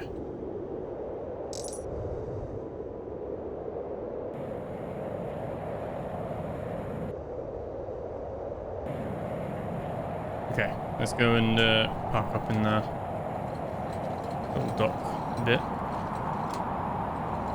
It's like a deep mining rig thing going down into...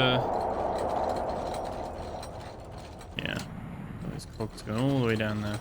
Let's have a look. Unsettling crevasse. Crevice? Crevasse? Crevice. A deep scar across... let me start again. A deep scar crosses the planet's surface, cutting into its crust. Dim light bounces between the icy walls of the crevice, slowly dissipating before it can reach the bottom. An elevator can be seen nearby. Its mechanism throws solid into a chunk of ice.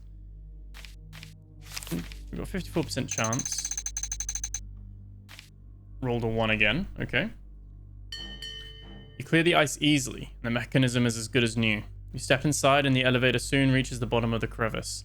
It's getting cold, and the light from your lamp illuminates only a small area around you. Suddenly, a voice can be heard nearby. An elderly voice. "I, a visitor. So glad you've come. It was starting to get lonely here." Another voice, a younger one, can be heard. "What do you mean, old man? Isn't my company not enough for you?" Do a perception test to look around, maybe. And we were successful. Okay. You stay still, listening closely to your surroundings. The voices sound close, but simultaneously far away. Moreover, you can see 3 large holes in the ground, enough for a person to squeeze in. There's something stuck in 2 of them. The younger voice can be heard again. "Don't sweat it, Captain. We are right here. Got stuck with this old fool when the storm came. It's getting hard to breathe in the cold air. Your breath is shallow and the icicles are forming on your eyelids. The voice comes from one of those bigger holes in the ground shaped like silhouettes." Let's inquire about them. "We were part of the expedition. We were here when the storm struck, looking for a way inside the planet. There's supposed to be an ancient ritual site inside, but we could not find the way in. It was so cold, Captain, you can't imagine. We crawled into these holes in the ground, hoping it would shelter us, and it did. Can you imagine? It became so warm and peaceful. Only wish we had more people with us. Having the same companion for weeks grew tiring." You can see one more hole in the ground, just the size that would fit you. It's perfectly shaped, with smooth walls and almost soft edges. You can feel a sense of warmth coming from it. This hole is here for you. A special hole for a special captain. We can try and cleanse it. And we failed big time. Whoa. Struggle to remember the ritual. Oh my god, we got -2 for everything. You wave your hands and chant some incantations, but the more you do, the more irresistible it becomes. You squeeze in and settle down. Films as a perfect fit, cozy and safe. The feeling of cold gradually subsides. Your eyes close and the sounds become distant. Memories of the past slowly fade away. Your body relaxes. There is no need for it here. Nothing will bother you ever. Did we just die?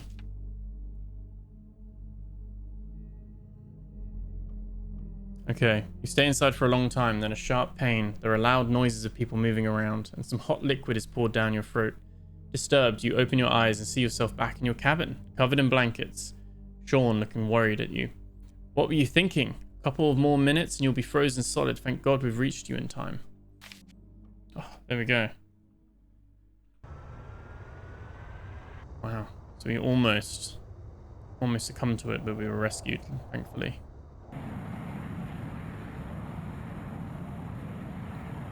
Let's press ahead. By the stars, this wind's a bloody nuisance. Didn't expect this much of it when I signed up for a spacefaring crew. We are kind of getting pushed a little bit. Thinking about which old man's crew had to endure in this muck.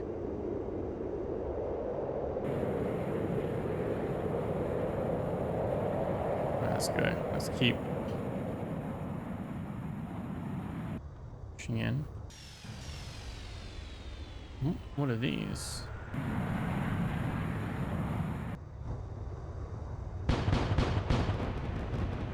Yeah, they're just like the guidance beacons, aren't they?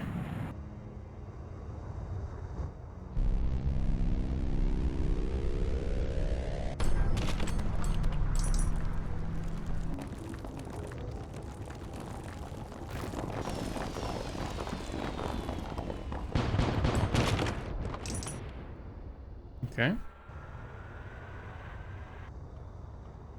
was like one of those monolith structures that we bumped into.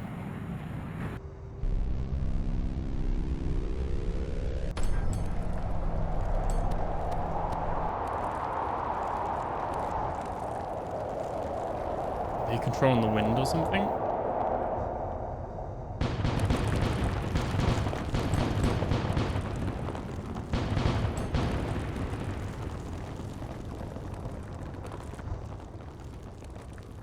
I don't know if I'm meant to be taking them out, but it seems to be working for now. There's a dock there that we can park up.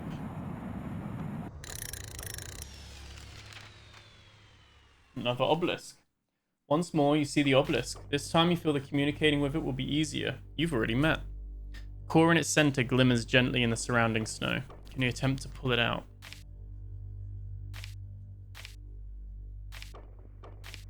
You touch it first.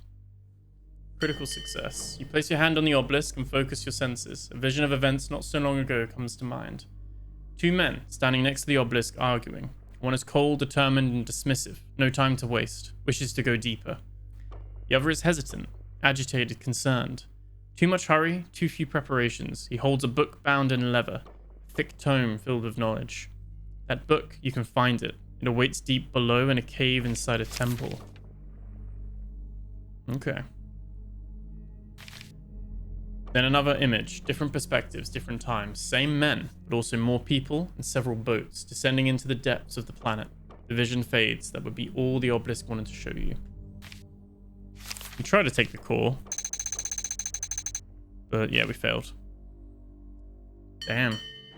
Attempt to retrieve the core, but it's set firmly in its nest. As you apply more force, the obelisk reacts to your manipulation. The core starts to pulsate violently, emanating harsh light and waves of tremendous heat. It burns your hands and starts to melt the skin on your face. You are forced to retreat. Well, never mind then. I don't think we're going to be able to bring a core back for Martha. Martha with an F. Captain, I've got to say, this maze of rocks and ice ain't exactly my idea of a holiday. What was your father's expedition hoping to find out here anyway? Could have dug up old ruins somewhere. Warmer. Hope that ritual site Leonardo was looking for was worth it. Otherwise, all that frostbite would be for nothing.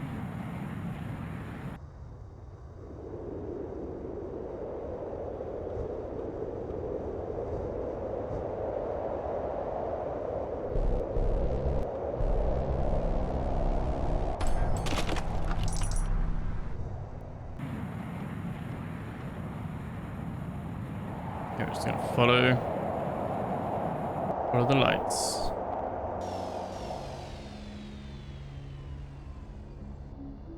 Do we want to go in there quick? There's a dock in there. There's also a dock out here.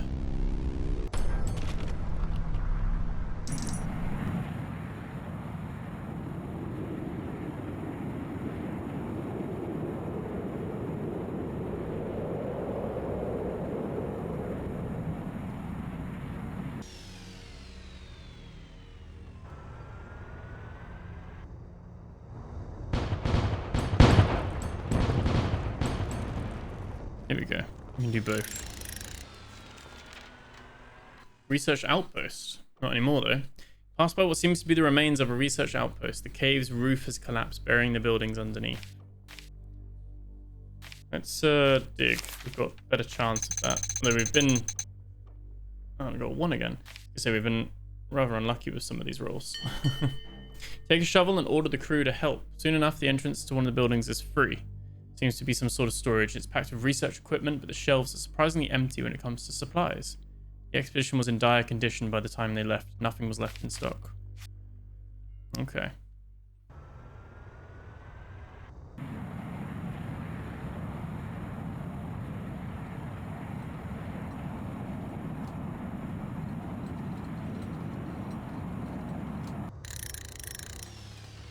This is where we can do upgrades.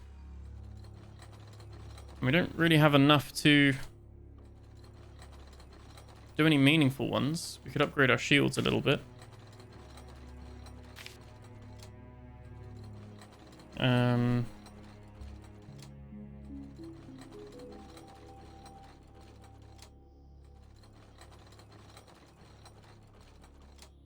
Let's have a look at what's available here. By 90%.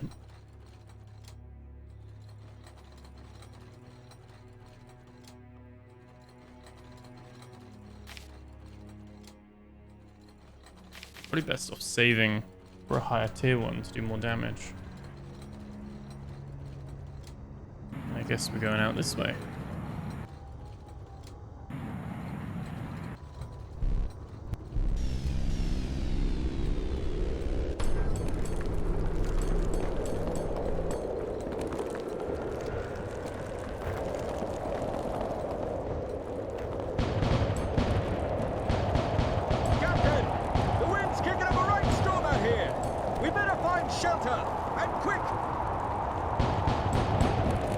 All hands on deck! Sails tight! Engines roaring! Move your sorry horses unless you want to become an ice sculpture! You want to break all these first?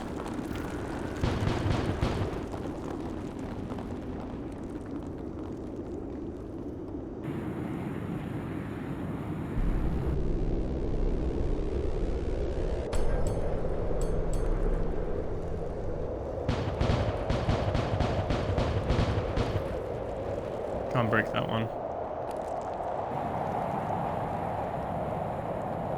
Push in a little bit.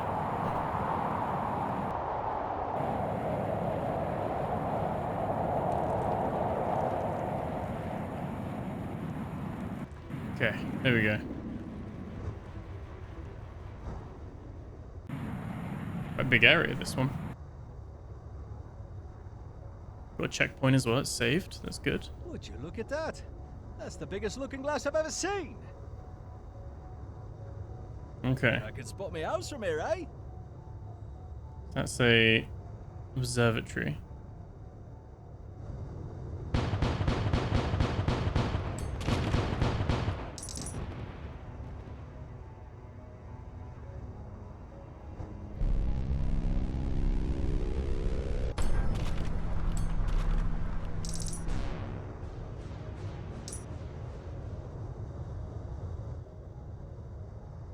Okay. I think that's an artifact place, right? That symbol.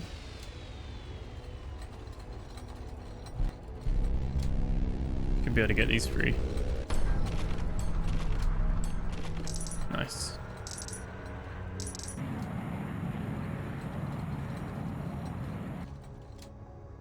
Look like we can charge this as well. Yellow stone, let's see.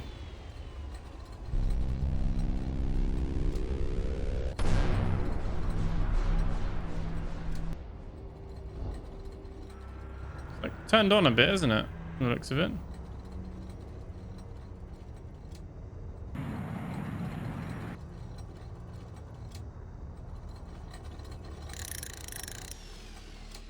Yeah, so we can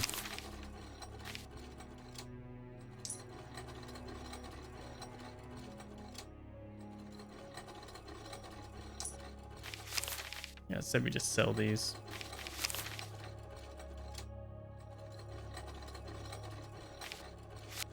Guess we want to keep the travel permit though.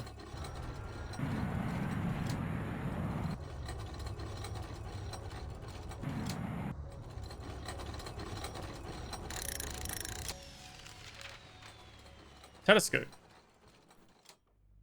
We went to the station, submerging into its dark corridors, empty storage, now vacant laboratories. Eventually, you reach the observatory. Deprived of purpose, the telescope stands solemnly in the middle of the room. Try a search first. And we failed. Multiple scrolls are stacked together, describing how, instead of simply receiving the information from beyond the veil, one can pass through it. There are quite a few like little typos and things like that. Judging by the notes in your father's handwriting, he believed that there is such a place here inside Boreas where the crossing can be attempted. You approach the telescope and gaze through the eyepiece. It's hard to figure out many details. Telescope is focused on an immense nebula, struggling to pierce through its clouds. The telescope's surface is inscribed with a set of arcane runes, perhaps used to enchant and improve its capabilities, but some of them seem to have faded away. So let's use the test of knowledge, because that's a higher roll for us. Got a 1 again. We're getting quite a few 1s. Maybe are these story-related ones, maybe? Ruins are familiar to you and don't require much effort. As the last one is restored, the image in the telescope becomes clear. It shows a ginormous structure floating inside the nebula. You're not sure what it may mean. Okay. There's another one there. Let's...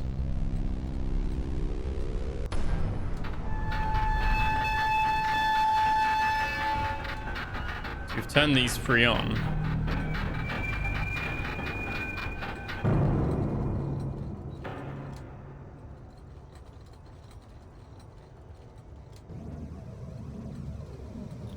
Oh.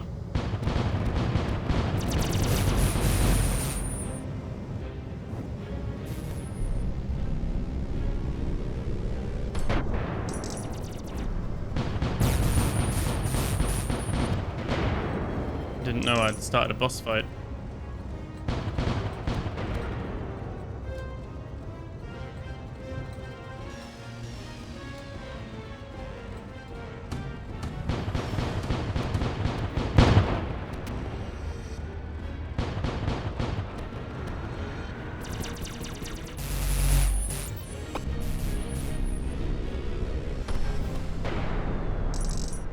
Oh, we killed it. We got a lot of gold for that.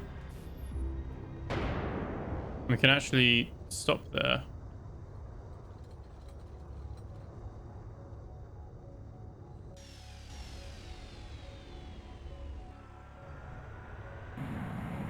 On, in we go. Here we go. The gate stands open. You fought your way past the alien guards. Now all that remains is to step through. No, we don't want to do that yet. Not yet. I think that was meant to be like a boss battle or of some sort. We've got to check this dock out first. And then presumably go through that gate.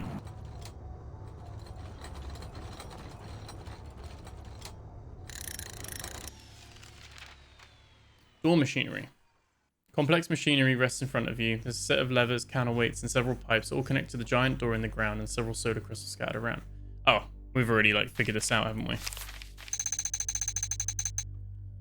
Failed that anyway.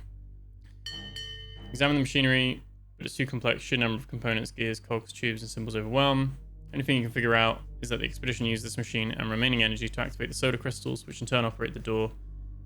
Yeah, so that's just the hint to Oi, Cap. You see those solar crystals scattered about? I've done it in the wrong order. I'd wager me last pint of ale. Give him a poke with the solar cannon. And something's bound to happen. Okay. So green one. So this is going to make us travel somewhere else, presumably. So we're beneath Borea's frozen surface, through the depths. A raging storm, dwindling supplies, Leonardo's relentless pursuit. Whatever the cause, the expedition was driven deeper into the planet's heart. Now it's your turn. You must descend through a labyrinth of dark tunnels and hollowed stones. Somewhere below lies the ritual site Leonardo could not let go. Okay. Even better now. Captain, with all due respect, are you sure our ship's the best vessel for cave dwelling? True.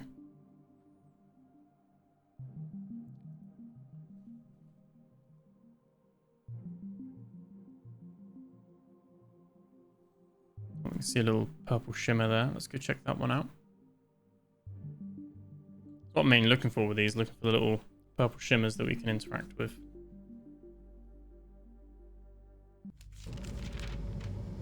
Alien basins.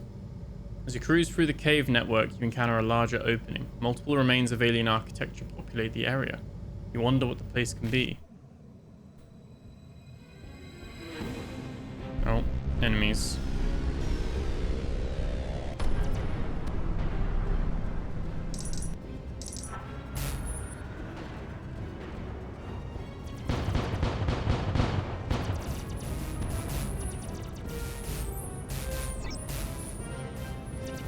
Oh, waiting for things to recharge.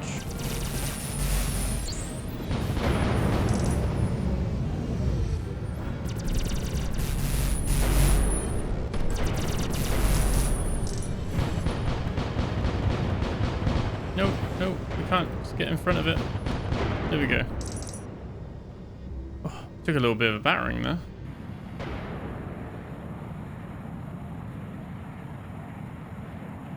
Again, we can now travel away if we want to. As simple as that, though? They're not like more. Doesn't look like there's anywhere else we can go.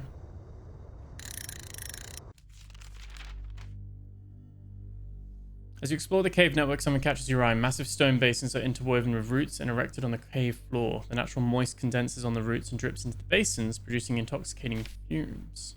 Take a bath. Definitely sounds like a wise decision. Let's examine it first. Okay. Keep getting ones, which is cool, I guess. On a closer look, you realize these basins are not mere decorations. Moisture condenses on the roots and extending into the basins, mixing with the existing liquid to form a complex sulfate solution. The process, though unique, triggers a sense of familiarity, reminding you of how one would grow salt crystals. Do we bathe in it? Let's just collect some samples, I think. Don't know if bathing in that is the best course of action, you know?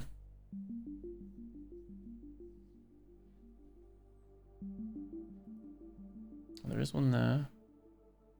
Just wanted to see if there was anything over here. There is one there as well. Oh, there's a lighthouse there. Let's go here, go to the lighthouse, then we'll come back.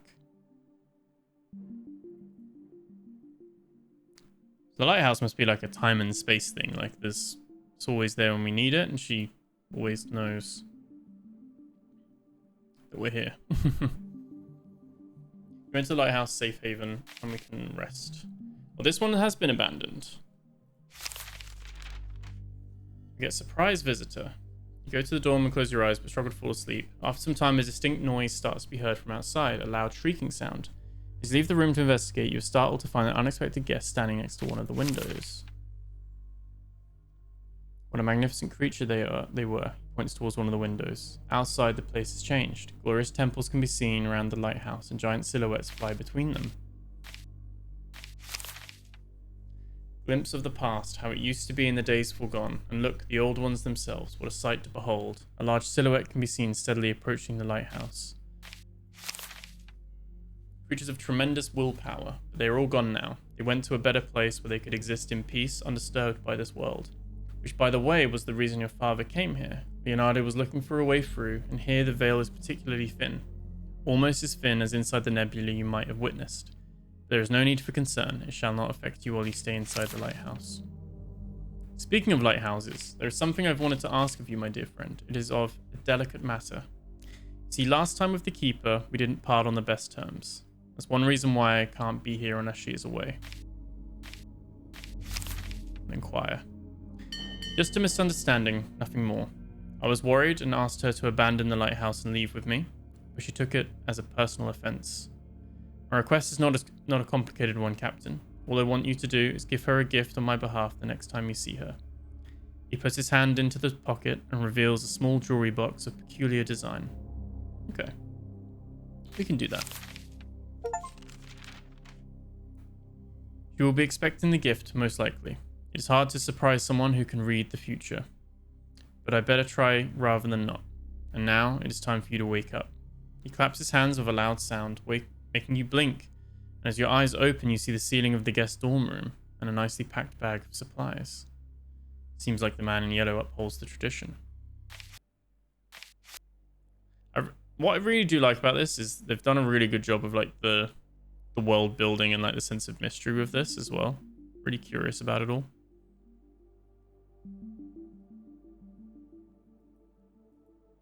Let's go see what's in this corner.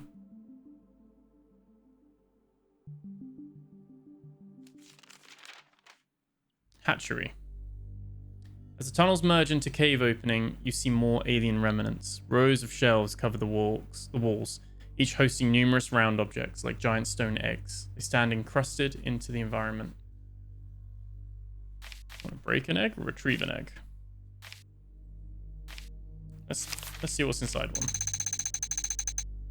And we fail. You strike one of the stones, but it doesn't batch. After several attempts, it's become apparent that the surface is too strong for your blows. And that was it? Okay.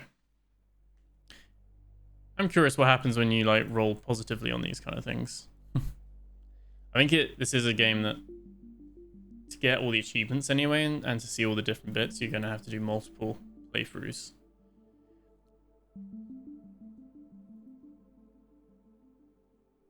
Let's keep going. Oh, there was one there. Do we have enough supplies to go see that?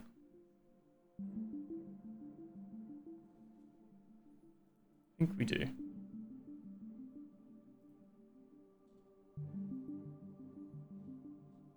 It's an interesting, like, way of dealing with the navigation in this game. At first, I thought it was going to be a bit like a Slay the Spire or Rogue Waters, or, you know, a bit like a roguelike where you, FTL even, where you, like, choose what happens on each node, but it's more just a way of just traversing through the overworld.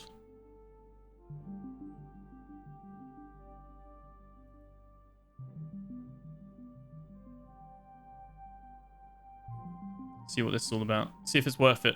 Worth the trip.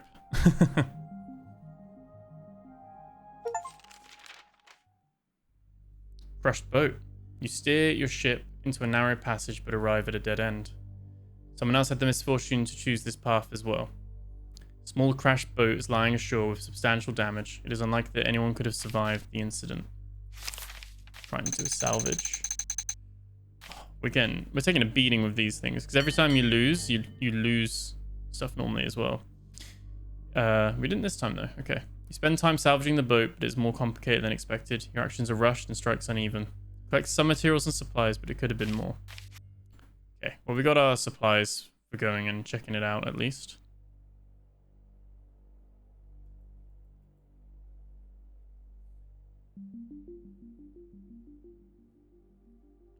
Yeah, we gotta go up to this one. Next, we're going back to past the lighthouse. Got quite a lot of cash now that we could upgrade our ship if we get the chance to do so.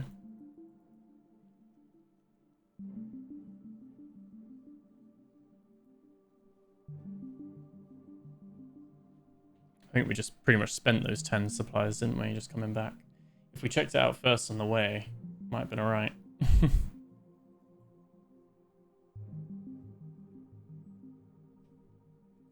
I don't think if we rest again... Yeah, you don't get to rest again. I was going to say. Can we farm and get 10 more points? Please?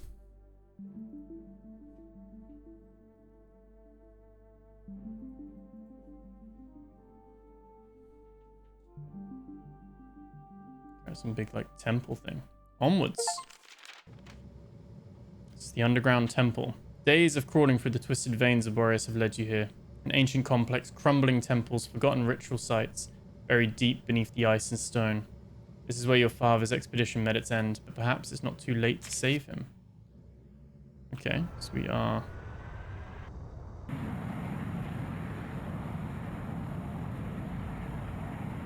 This must be it. The ritual site Leonardo is chasing. We'd best head in. Be cautious. Something tells me we're not exactly welcome. Did we go through there? Oh, that's annoying.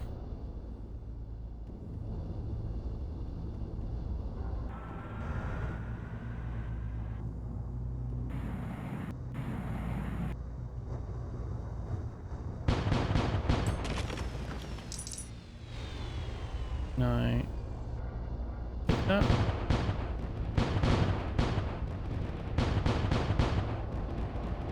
I don't think we can. I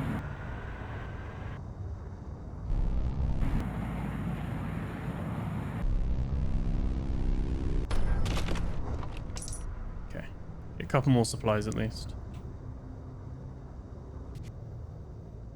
Okay, let's oh, don't bump into that.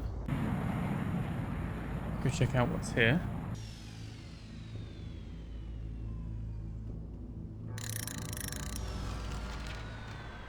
Emergency beacon. Suspended by several balloons, an emergency beacon hovers above the cave floor, its light piercing the darkness. It emits a series of short and long flashes, struggling to send a message through the icy cave crust above. Our knowledge is actually better now. Let's try and amplify it. Let's see. Successful. You realign the mirrors and flip several switches. The signal is now stable and powerful enough to reach as far as the capital. It will soon be noticed. Okay. There we go. Success. I guess we got to go through the tunnel.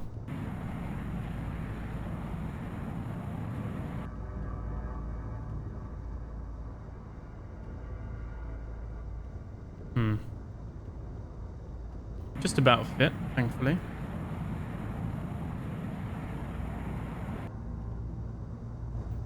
We can open that bit of the cave up.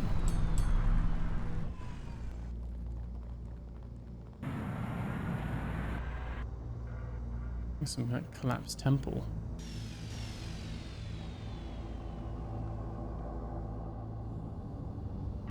It's hard to know like where to go. Little tunnel bit here.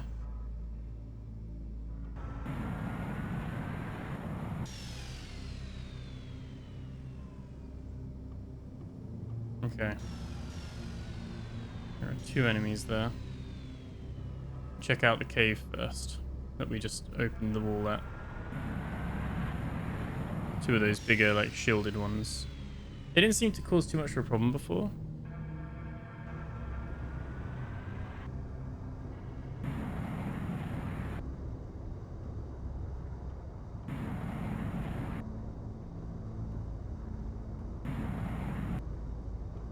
And not to use all of our power.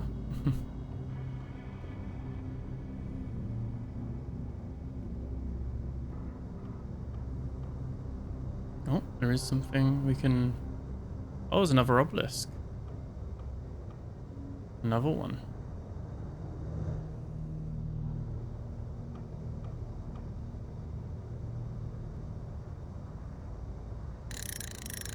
Have a look. Cult ritual. As you pass through a shadowed cave, you come upon an uncanny sight. A dried out corpse lies within a circle drawn in blood on the cave floor. The air is still heavy with the scent of iron. Okay, so let's do the circle because we've got a higher chance of doing that. Just about managed to do that. The circle is composed of intricate symbols painted in blood. You recognize these symbols. They are mainly used during the extended work periods and amplify the user's willpower and focus. However, you wonder if, with enough skill and sacrifice, the ritual could have sharpened the mind to such a razor point that it could push through and away from its mortal bounds.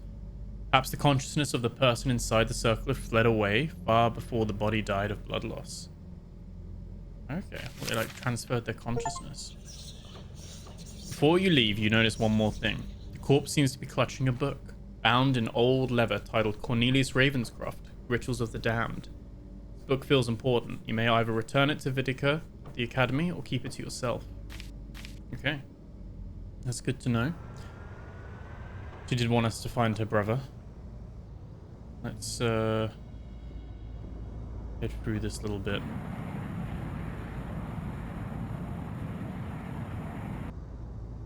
Can we go this way, or is this a dead end? Oh no, yeah, we can.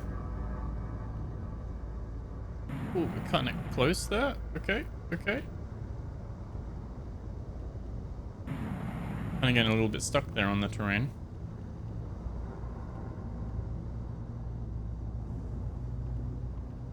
Where are we now? Is this...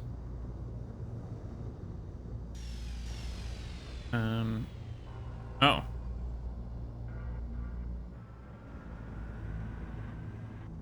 Yeah, this is the tunnel we wanted to go through, wasn't it? There we go.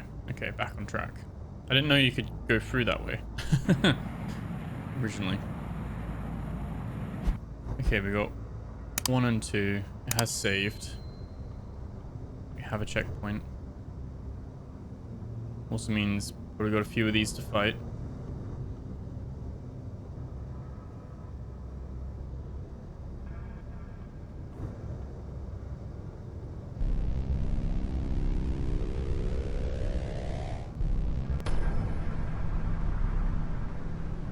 Huh. Looks like we've overstayed our welcome. Enemy inbound, Captain. This might take a few times. See what they got. A few attempts.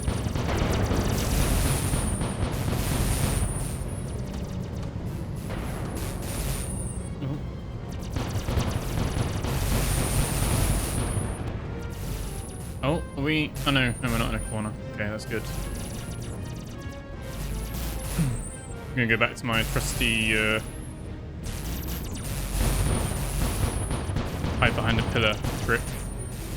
Oh, I feel like I can't hit anything.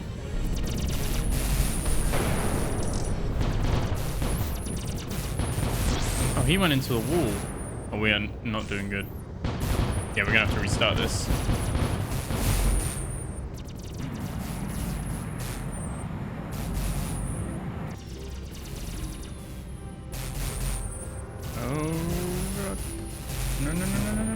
No, okay. Let's try that again. Probably should just try one side of it. Going right through the middle was not a good shout.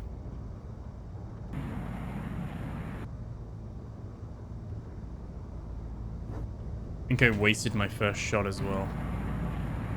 So I should be able to just charge up here.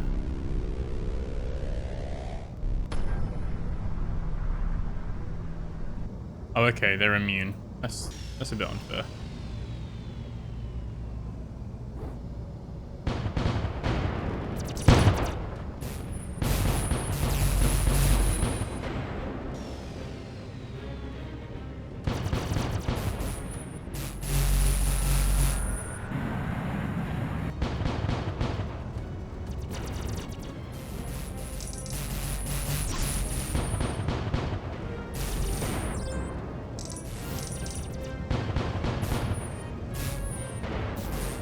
Okay. So far, so good.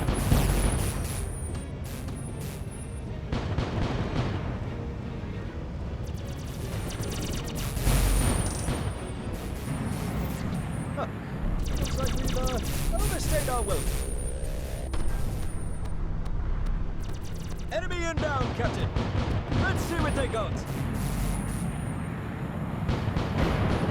There we go, that's one big one down. So we can get rid of that little one, he's annoying. There we go. Can we turn around quickly enough?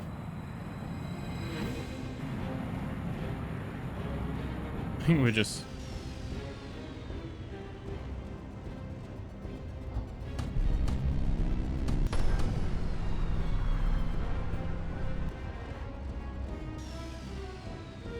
Okay.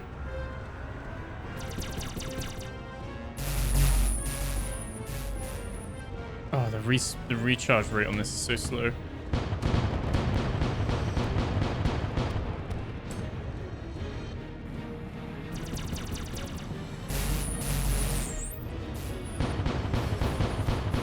Go on.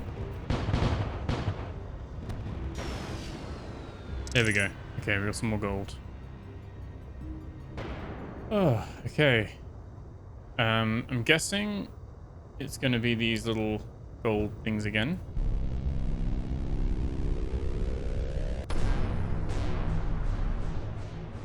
And we got to turn these two on over here.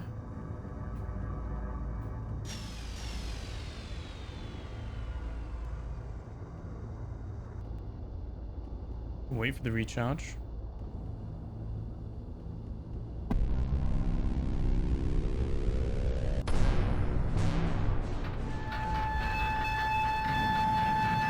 Open sesame.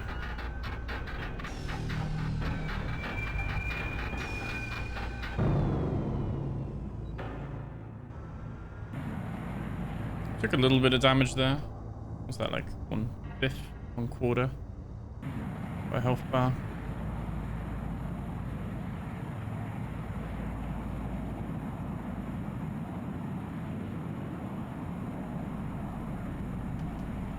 Another checkpoint.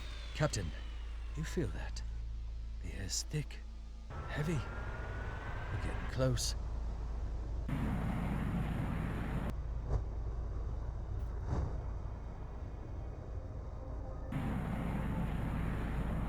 What have we got here then? Ah.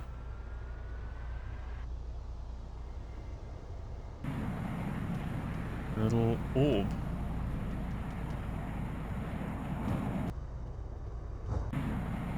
Let's go interact with it. Like these tendrils kind of stuff. Roots.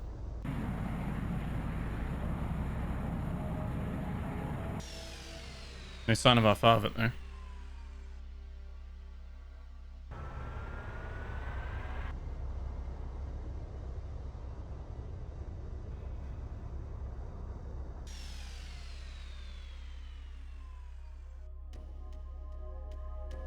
Okay, there we go. Activate. Reality tear. At last you see it. The tear between the worlds is formed in this ancient temple where the veil is so thin. It's hard to see through it. Myriads of colors twisting and bending create a spiraling vortex. It must be the tear your father tried to use to cross through. But attempting to do so yourself would be suicidal.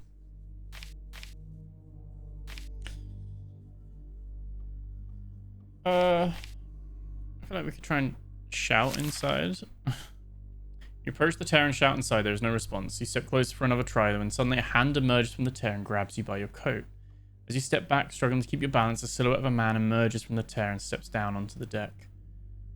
The figure's features are blurry. The whole body is twitching and slightly translucent, but as time passes, it becomes more solid, stable enough for you to recognize the features.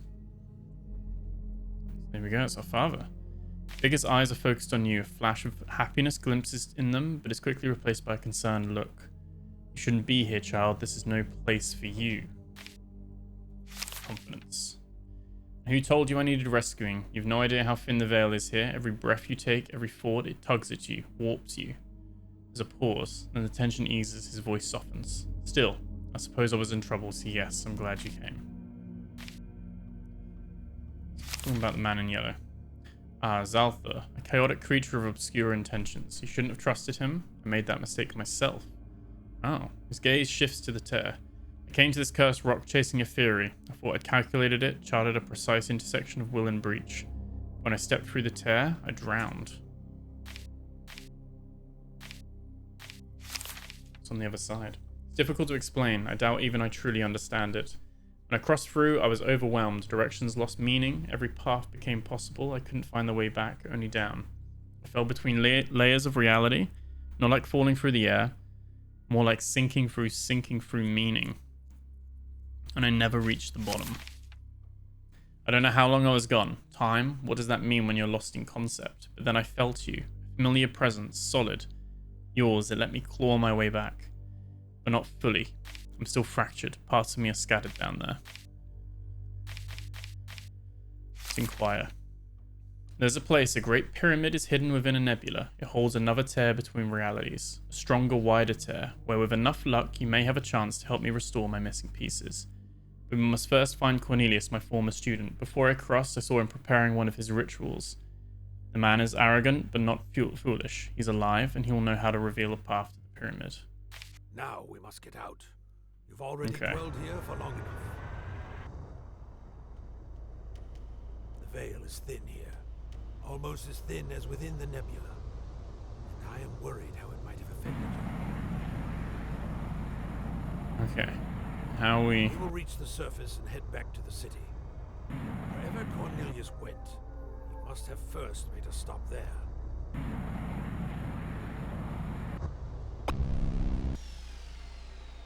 I don't remember there being balloon things there. There is one thing, is that the ship without the boost is painfully slow.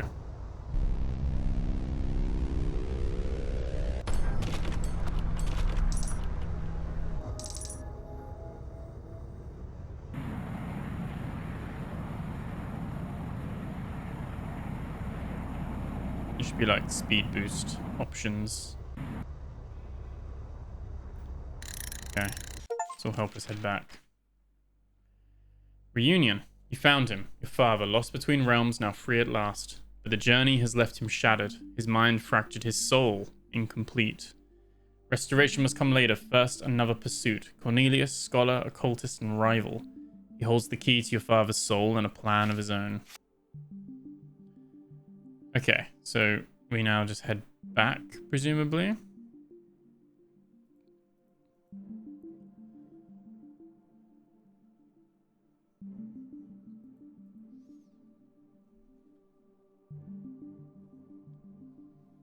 What's this here?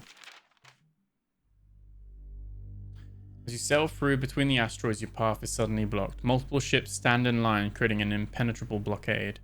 In the middle is a massive vessel under the Lord Inquisitor's banner. It signals you to shut down your engines and prepare for boarding. As you consider trying a daring escape, you can see smaller vessels blocking any possible escape route. Okay. You can hear the voice of your father in the head. Be cautious, child. They will search the ship. That book you found, the one that belonged to Cornelius, but the Lord Inquisitor will want it, and he rarely asks twice. Oh, we're not going to be able to hide it, are we? No, of course not. Time is short and the ship is still not entirely familiar. You look around, looking for a place to hide the book. You find such a place and stash the book. Hopefully it won't be found that easily. Yeah, we'll see. Clad in heavy armor, they lead you onto the Lord Inquisitor's ship into his chamber. You pass through a series of corridors onto a richly decorated room. Various tapestries hang around the walls, and a large wooden table with gold incrustations is placed in the middle of the room. Behind it sits the Lord Inquisitor. Welcome aboard, Captain. You'll forgive the formality. I'll be with you shortly. He nods towards one of the soldiers escorting you. The soldier hands over several notes as well as a book bound in leather. The book you tried to hide. Okay. Let's wait for him to continue. His grey eyes briefly scheme through the notes. From what I see, your travels have already stirred no small amount of concern. It does not look good, Captain.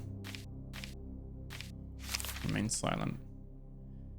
Tell me this. Have you found Leonardo? Last I heard, he wandered far beyond the edge of reason, and he has paid the price for it. His soul is no longer whole.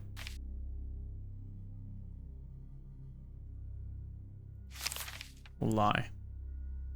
You feel as though he's reading past your words, weighing their consequences more than their truth. Might as well try a perception check. No, we are the most unperceptive person there ever was.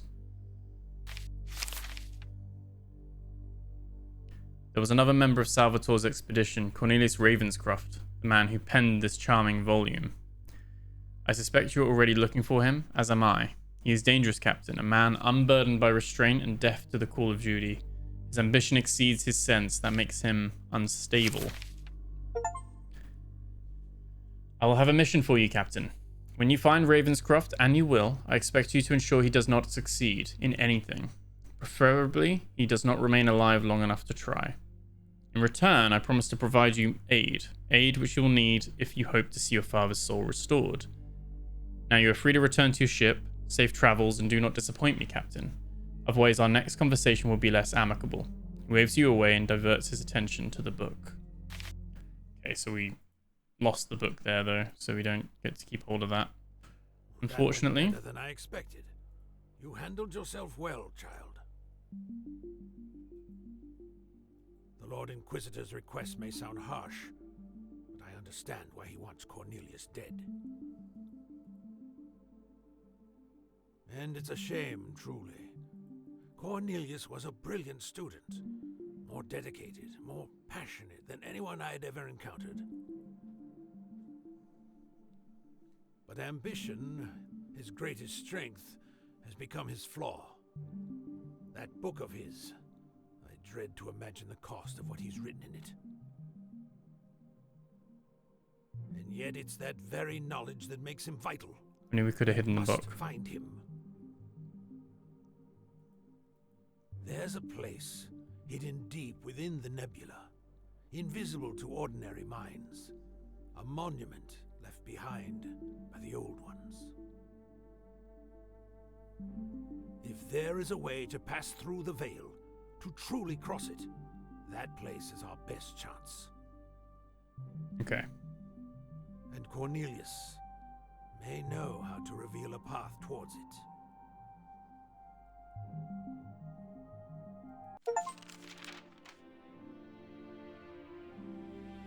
Back at the city, your journey brings you once more to its towering walls and shadowed alleys. This time you see traces of Cornelius, clues to where he fled and what he plans next. At the academy, Vedika waits. She deserves to know the truth about her brother.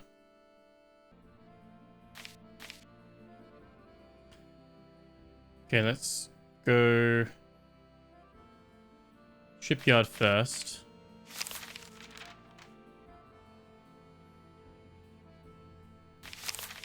Arthur's approaching us. Did you get the core? We're nearly done, just waiting on the final piece. She looks at you impatiently, awaiting your response. We did not. We can inquire, though. Can't say, not until I know I can trust you. Not until she tells you what they plan to do. Fine. Do you remember those debts I told you about? We've played their game, worked the hours, paid the tolls, followed the rules, but it never ends. So we stopped waiting for justice. Our engineers built something special, but it needs power. And do you have the core or not? I apologize. You tried, but did not find it. Yeah, we missed the roll on it, didn't we? But we had a deal, Captain. For your own good, get out of my sight now. She turns around and storms away towards the hangar. I wonder if whatever they're building might not be safe for the city.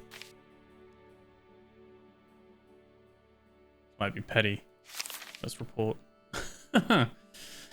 Make your way across the city until you stand before Ashvara's local headquarters, a monument to power in marble and gold. Towering building with ornate columns and a statue of golden chariot glinting in the sun. Inside, a sharply dressed attendant watches you approach with polite disinterest. Warn the attendant. You've done the right thing. Ashvara appreciates loyal citizens. The attendant slides a pouch of coins across the desk, heavier than expected. For your troubles and your conscience. As you leave, you pass a secondary structure behind the main hall, low, fortified, and functional. You hear orders being shouted, boots on stone, the sound of a response is already in motion. But the good thing here is that we still got a reward. Even if we potentially sold our soul for it. Anyway, broadside cannons. And it's 220, yeah, plus 50 for each one. I think we could do that. Fine. Okay. And let's go to the academy. What artifacts do we have? Vial, jewelry box, vial of liquid. We have to pay to inspect them before we can sell them. That improves test perception by 50. Can't sell this because we need to give it to the lighthouse keeper. As tempting as that is for the money. Vial of liquid, however, we can do. That'll be fine. And explore. Vedika Ravenscroft. You enter the academy and head straight to Vedika's office. Captain, you're right on time. We finally received an SOS signal from Boreas. The council can't keep stalling now. They'll be forced to act. Did you learn what happened to the expedition? Close her eyes for a second. Tragic, but expected. This line of work always costs more than it gives back. She exhales sharply and then narrows her eyes. And Cornelius, did you find out anything about my brother? We'll do truth for this. Honestly, that doesn't surprise me. He probably used one of those rituals from that damned book of his. I know he's my brother, Captain, but truth be told, no one would lose sleep if he hadn't made it back from that mission. Yeah, Cornelius. I may sound harsh, but at least I'm honest. Cornelius is a troubled man, and he made trouble wherever he went. I lost count of how many times I had to defend him before the council, explain his actions, cover for his obsessions. Honestly, it would have been easier for all of us, him included, if he had just let go. Okay. Hard to say what he'd do next if he somehow did survive. He never spoke to me about his plans. Now that I think of it, he barely spoke to me at all. Unless, of course, he needed something. One thing is certain. He doesn't have a ship. You need to hire one if you left the city again. She reaches into her desk drawer and hands you a small, well-crafted pipe and a tin casket of rich-smelling tobacco. In either case, thank you, Captain. This helps me focus. Might do the same for you. Improves the test of knowledge by +20. Okay. That one's already inspected as well, which is cool. So you don't have to pay to inspect that one again. But I think we will just set it straight back. I think then we'll do ship upgrades. And we'll upgrade the solar cannon. The solar cannon should just recharge and it'll take like 10% of the time to recharge. Increased duration and damage. We've got accuracy on projectiles and ammunition capacity of the broadside cannon as well. All really good. Any future upgrades we can put towards the shields. And then the tavern. Let's explore that. Missing barkeep. You approach the bar, but the barkeep is nowhere to be seen. In his place stands the young boy you saw the last time you visited.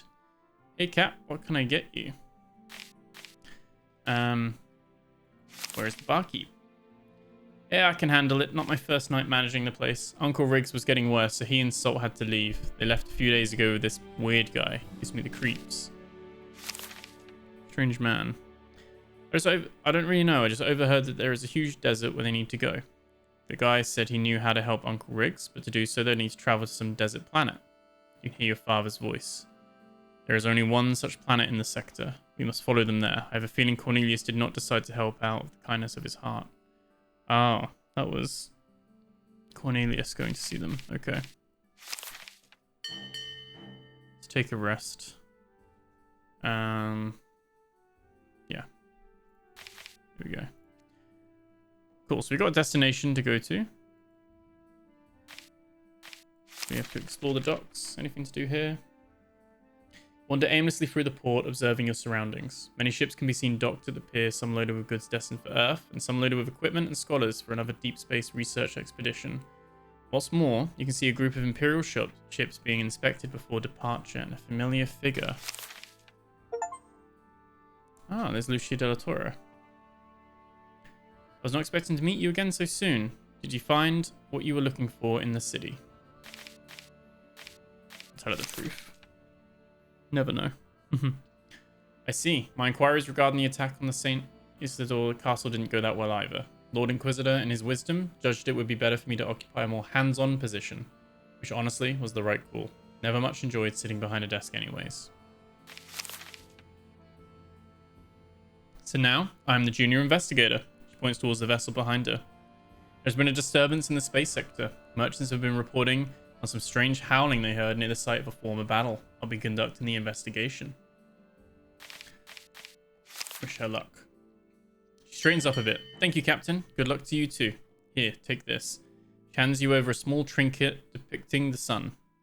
Traveling the space can be dangerous. This little something will offer you at least some protection. And Bella's rung on the vessel behind her.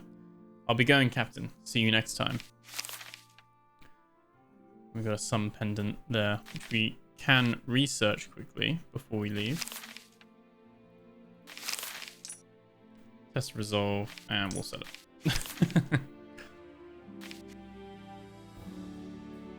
Okay. Let's prepare to sail. We really don't have a lot of supplies. I don't really want to spend too much gold on it either. We'll have a look.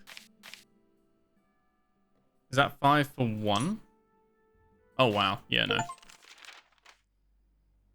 Chase continues. Cornelius has managed to get back to the city after performing one of his occult rituals. There, he has convinced Salt, the barkeep and former pirate, together with his brother Riggs, to travel to the nearby desert planet.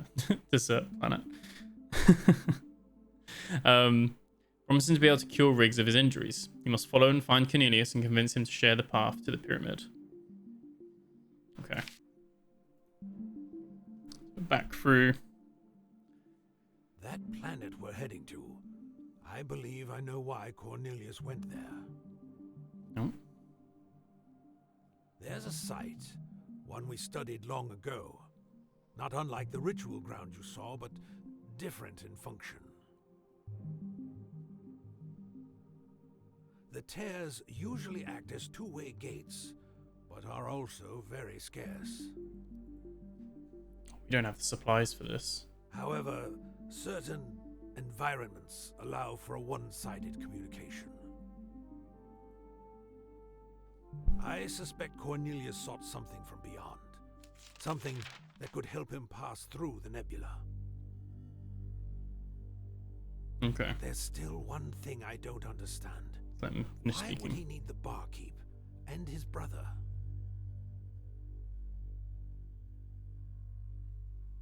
Okay, I think he's finished talking now.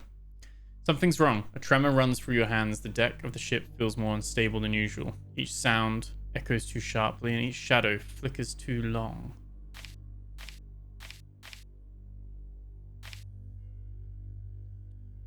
We're probably going to lose either of these. Let's try it.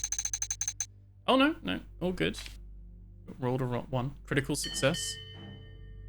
The pressure eases, the world steadies, but barely. You hold on to the rhythm of breath, the grain of wood under your fingertips. It's not stopping. Your skin tingles, your thoughts fracture, whispers crowd your ears, familiar voices speaking words you've never heard. Something claws at the edge of your mind. Yeah, let's try and ward that off. 50-50 though. Got a 1 again. We've got far too many 1s in this. It must be like predetermined or something. It's not truly random. You draw invisible sigils across your arms, recording fragments of a ward. The air thickens and you sense a presence, a towering shape, distant yet near. It loses interest. You don't remember how it ended, only that it did. The experience was most unsettling, but you feel that you are still of sound mind. Nevertheless, you should try to stay away from the postulations of the veil and rest as much as possible. Okay.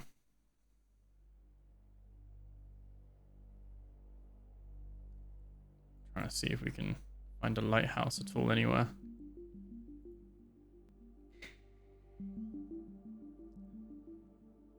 Do we just die and restart the city if we don't have enough supplies? I'm guessing.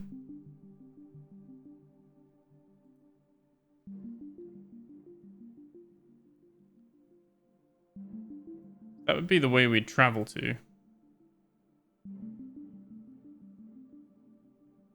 was hoping we'd find a... let's see, we're on 0 supplies now. Is there no lighthouse? Yeah, hunger sets in. Okay. Oh, we get 10 supplies though, but lose 2 of each skill. Not too bad. The hunger gnaws at you, sleep is shallow, unrestful. Your limbs feel heavy, your mind dull. Even your eyes seem to blur at the edges. You catch yourself staring too long at shadows. You forget what you were doing mid-task, then you notice the ship's hull, coated in stubborn crustaceans.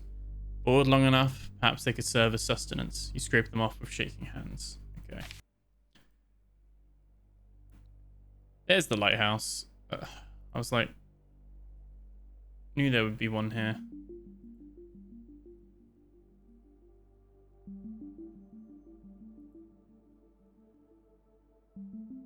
Okay. You can hand that jewelry box to the lighthouse keeper as well. You approach the lighthouse. Inside, the air is warm and smells faintly of oil and salt. You climb the narrow spiral stairs to the top. The lighthouse keeper is already there, quietly cleaning the massive lens, her movements methodical and precise. Ah, Captain. Looks like your journey is unfolding just as it should. She gestures to a bucket by the wall. Would you mind lending a hand? It will help her out. Take the sponge and step beside her. You begin polishing the lens with slow, deliberate strokes, mirroring the keeper's movements. As the glass clears and the light intensifies, you see him. Your father's ghost gently circling the lens as if drawn to its glow. I trust you've passed my message along to the man in yellow. You should have met him again by now, down in that old lighthouse beneath the planet's crust. She pauses, a faint smile forming on her face. Let me guess. He had a gift for me. Truth. Unsurprising. I doubt Zalfa will ever grasp that I've made peace with the fate bestowed upon us. Still, his little gestures never fail to amuse me. She finishes the final pass across the lens and finally turns to face you. There's no warmth in her eyes, only cold determination. So, shall you present that gift to me then? Yeah. You take out the box and hand it to her. My dear old friend, tasteful as always, a perfect cage for a perfect being. She opens the lid. A blinding light spills out, warm at first, then searing. Floods the room, swallowing everything in radiant silence. And just as suddenly the light vanishes, the box clatters to the floor and snaps shut.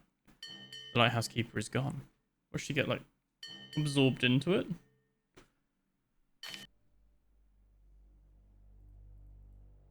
Well, we're gonna rest and get some supplies. It's all good.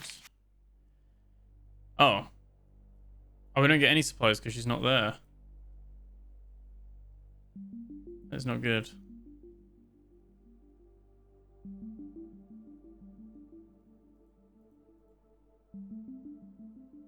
Okay, we don't really have the supplies to go exploring everywhere.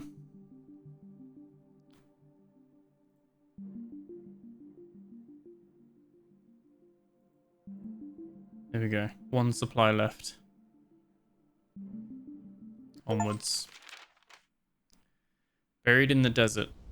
Pathon, a scorched and silent world where the wind buries secrets beneath shifting dunes. Cornelius was seen heading there. His plan remains unclear. But whatever he sought likely holds the key to navigating the nebula. We must catch up with him before it's too late. Okay. We are now on a desert planet. Your father's friends sure know how to pick the best hideouts. Cornelius is no friend of mine, and he's not hiding. He came here with purpose. Stay focused, child, and keep your crew from getting too comfortable. That said, the place does have a certain appeal. I'll take this sunburned rock over the howling winds of Boreas any day.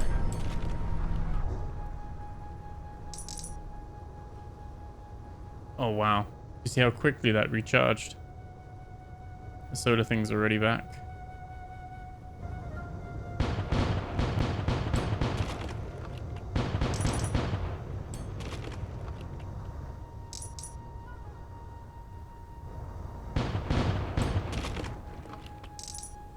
Some extra supplies.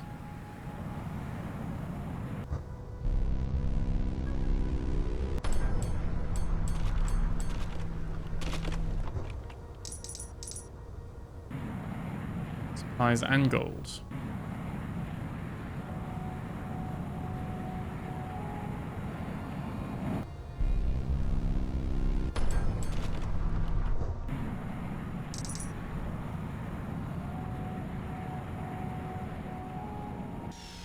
Oh, yeah, I think definitely had some things where it's gone like the other way, I guess. And you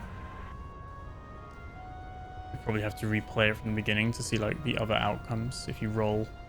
Because there's one of those things where even if you like safe scummed it or whatever, you're still getting... It's still giving you like another path that you're missing in a way. So... yeah, I got a feeling though, I think this is the last planet, this bit that we're on. Don't know if it's the end, but I did see on a couple of reviews people said there were 3 planets, and so we've had the Cloudshire, Boreas, and then this one.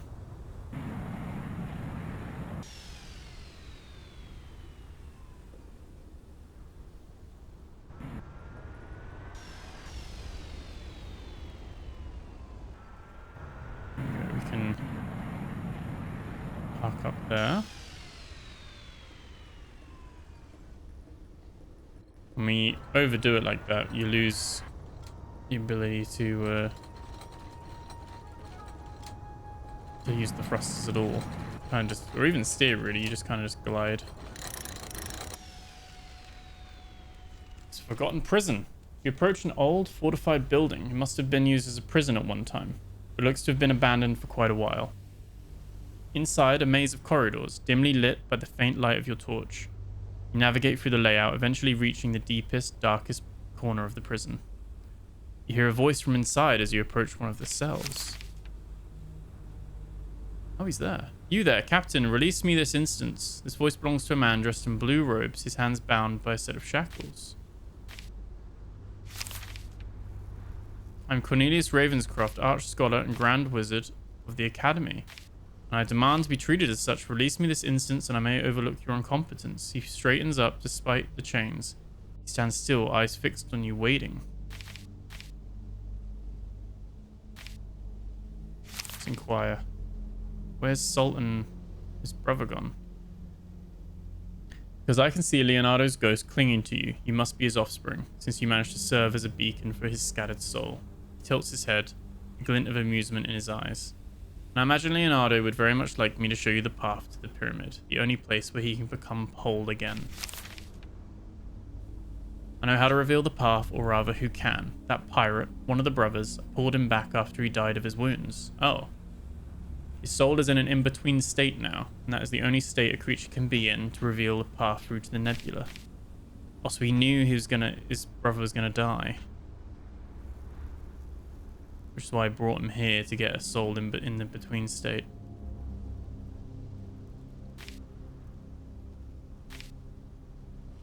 Ugh. Maybe you can find the path on your own. You really think you can deal with the spirit I summoned on your own? Or when you reach the pyramid, you'll speak to the forces beyond the veil alone? I doubt you'll achieve either of this without me. He knows about your plans and what lies ahead.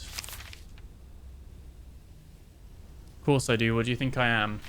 I studied alongside Leonardo for most of my life and far surpassed him. That's why I stand here while he's reduced to a whisper between worlds. Holds out his arms. The shackles are heavy and carved with fading symbols. Enough talk. Break these binds and I'll walk out of here. Oh, I don't know. I think we'll leave him. You're as foolish as your father. His voice turns cold. When I get out, and I will, I won't forget your insolence. He steps back into the dark and turns away. Now be gone. Okay. I wasn't liking the vibe of that guy. I feel like we can do what we need to do.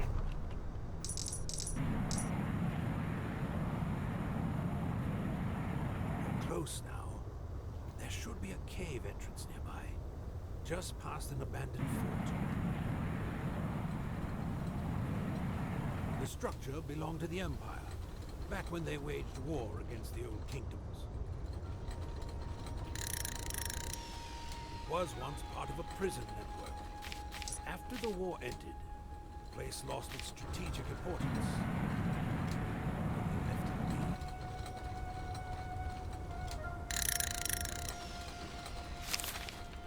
We just sell the travel permit? I mean, we still, even if we did, we still won't have enough to do any further upgrades. It seems like, unless there's some stuff I've missed, and to be fair, we've missed some rolls and some things as well.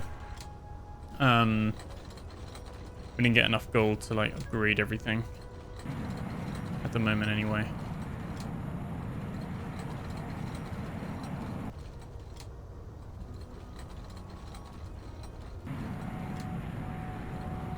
Little checkpoint.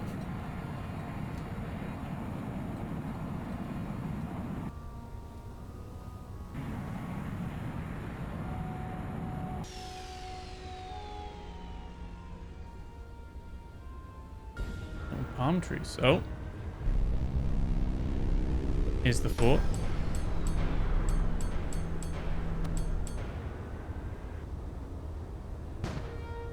Okay.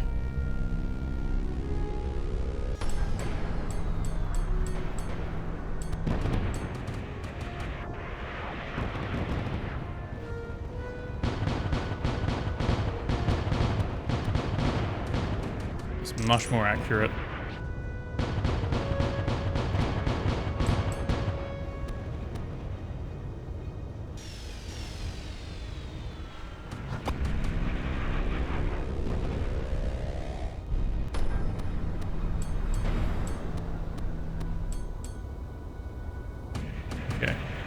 Shields, shields, shields. There we go. Yeah, good call with us upgrading our weapons and stuff like that.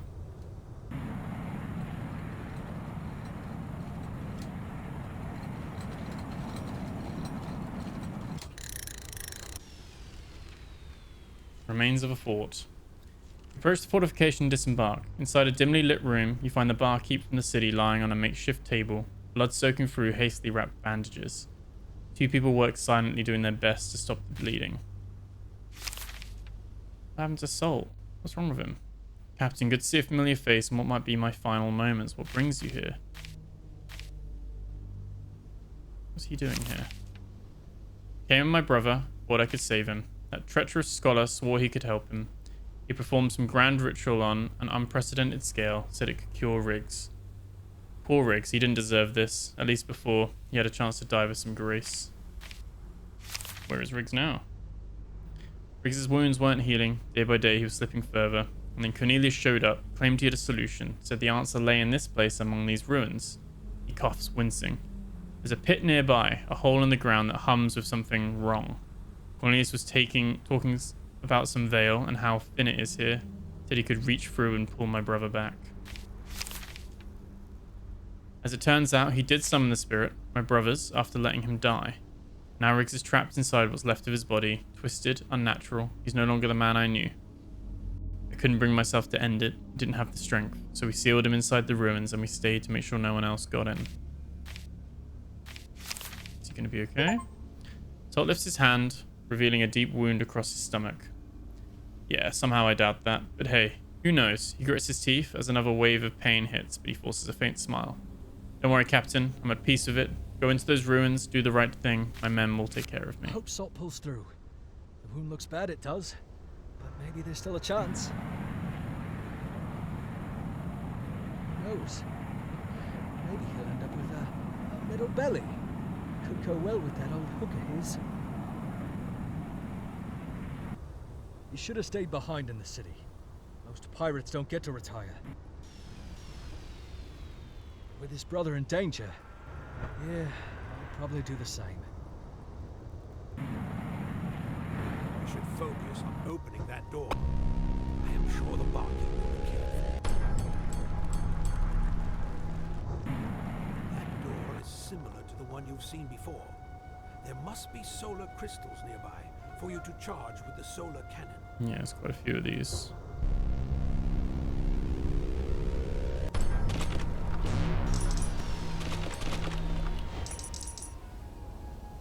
Turn around. Can.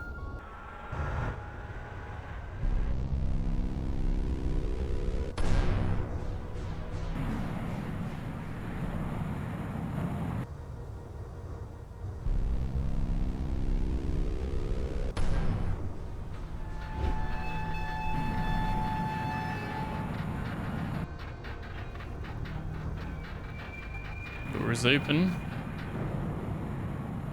We go back quick and sell that thing. I think we've picked up enough gold now. We could do one more shield upgrade. One more at least. Might help. Future survivability. I wish there was like speed upgrades for this though. I think the ship being this slow is like it handles well. It's just could be faster. Like I feel like 25% faster speed at a base level would be fantastic.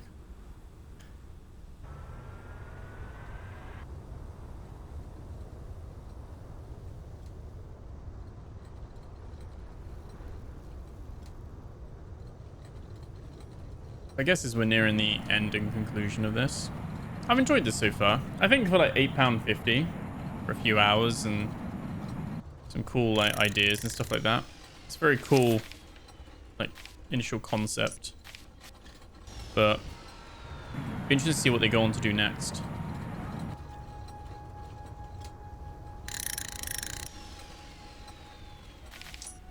Decrease damage from collisions. There we go.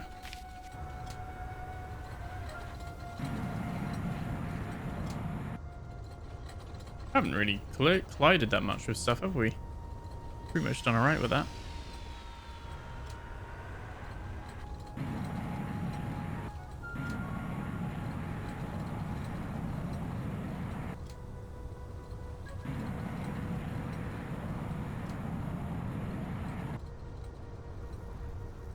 Okay.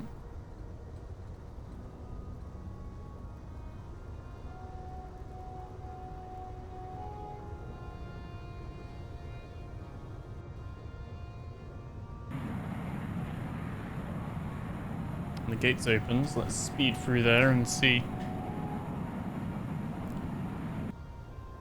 what it's all about. See if we can do it without Cornelius.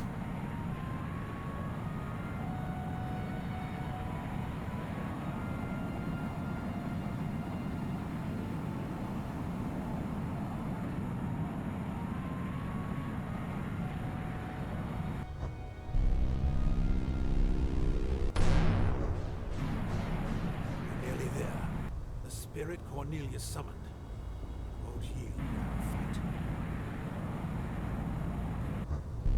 I've heard theories of what happens when something is pulled back from the other side. It doesn't always return as it was. It may have taken a form of something different, but familiar to its former self.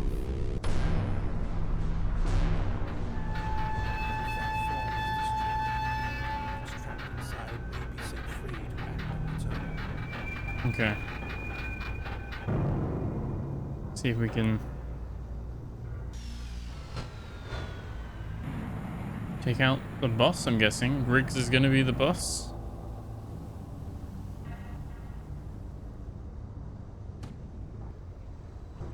Oh. It's a pirate ship boss.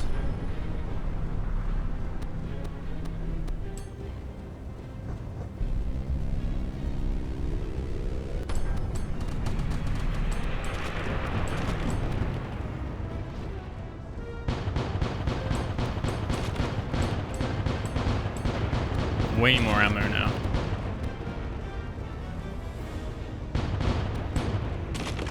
Break these off before he gets any front ones off. Here we go.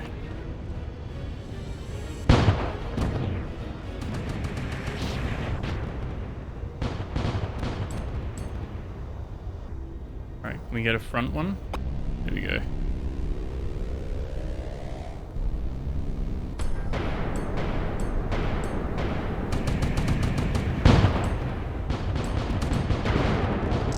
There we go. I guess that was Riggs and we've won.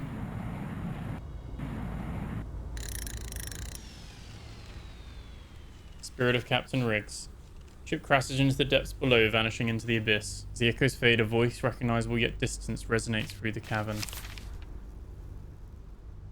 Oh, it's that guy. Hey, big fish, we meet again, and once again you bested me. Wait! Oh, so the barkeep's brother... I've only just clicked that. The barkeep's brother was the guy that we fought and attacked at the beginning. I actually didn't click that until now.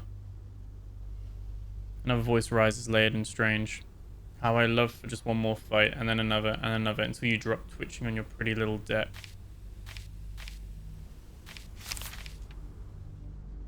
Nothing good, big fish. It seems I have died. I should have listened to Salt when I had the chance, but hey. Second voice cuts in, measured, calculated. Our predicament is remarkable. We joined Riggs as he was pulled from the other side, and now we share existence, in a way. Let's ask about the pyramid. Ah, yes, the buzzer. Bright and loud, buried deep in the nebula. Won't stop calling. Yes, Captain, I can show you the path. Is there a price to be paid? A deeper voice cuts through the air.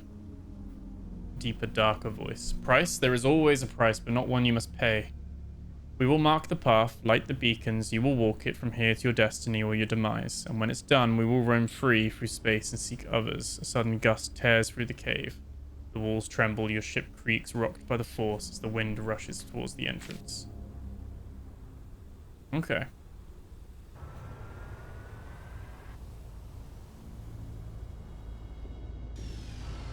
So we head through here now? Oh yeah, there's a green travel point.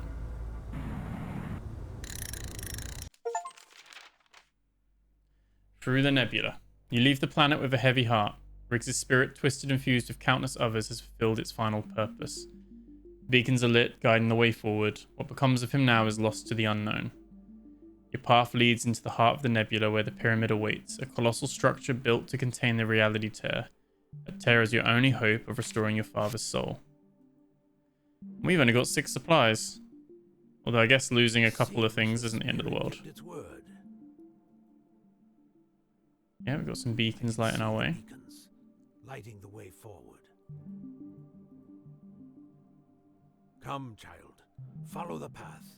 The pyramid waits, and with it, the end of our search.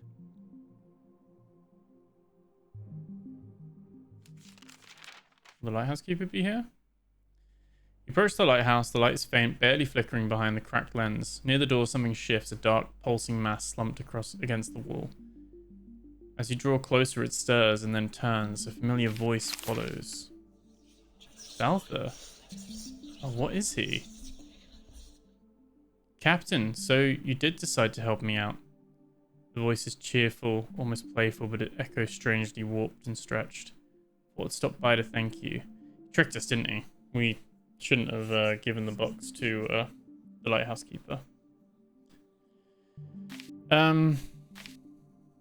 Act shocked. Easy now, Captain. No need for violence. With the lighthouse keeper safely tucked away, my form has no counterpart. Only my own will keep it from growing. My own will keeps it from growing. Twisted sprout bursts from his side and slams into the lighthouse wall, causing a deep crack to splinter through the stone. But I must admit, holding it together is rather taxing. One of his many appendages lifts, gesturing towards a box lashed in place where a neck might have once have been. She's safe, all thanks to you. He sounds almost proud. I know how it may look, but this is for truly everyone's benefit, truly. That's entirely reasonable, Captain. But Ethereal knew exactly what would happen when she opened that box. His body suddenly splits into 2 reflections of the same being, momentarily independent. They rejoin with a sickening snap. I do want to help you truly, but before that, there's something I'd like to ask. When you reach the pyramid, you would want to open the tear to call out for your father and gather his missing pieces. That is a fool's errand. The tear cannot be closed. Once opened, it spills endlessly. The best you can do is slow it down and stabilize it for a time. And that won't be easy. I wish to offer you a boon, something to help you endure what's to come. A chunk of his form tears loose and falls to the ground with a wet, unnatural slurp. It twitches once, then lies still. Here, consume my flesh. It'll grant you power beyond your own, enough to be able to close the tear. That is not gonna happen. The mass begins to pulse and quiver. Captain, I hate to insist, but you must understand you're not ready. Just look at you. How do you plan to confront the forces beyond the veil alone? But I won't force you. The choice is yours. Yeah, let's refuse that. Mass convulses violently. Grotesque, guttural sounds echo from within. Then you realize he's laughing. All this and for nothing. Fine. Then suit yourself. He turns, his many limbs shifting. Now, if you excuse me, a light up their knees tending, promises to keep. He crawls up the wall like an insect, slowly ascending the tower. You watch as he reaches the top and begins to tend the lighthouse flame. It's weird. Very weird and creepy. Final stretch of the journey. There are 10 more supplies. Okay, so this is the final lighthouse. It's cool, like, lore. Like I said, really, like, cool character kind of progressions and stuff like that as well. Really intrigued by, like, I guess if we sold the box and didn't give it to her, the lighthouse keeper would still be there. Would he be this bug thing still? As your ship cuts through the swirling fog of the nebula, a silhouette appears, the Lord Inquisitor's vessel, still and watchful. So far you haven't been noticed. We'll approach, because we want to tell them where Cornelius is. After a brief delay, a bridge extends from the hull, silent and slow. A detachment of guards awaits you on the other side. You're escorted across and into the vessel's heart toward the Lord Inquisitor's chambers.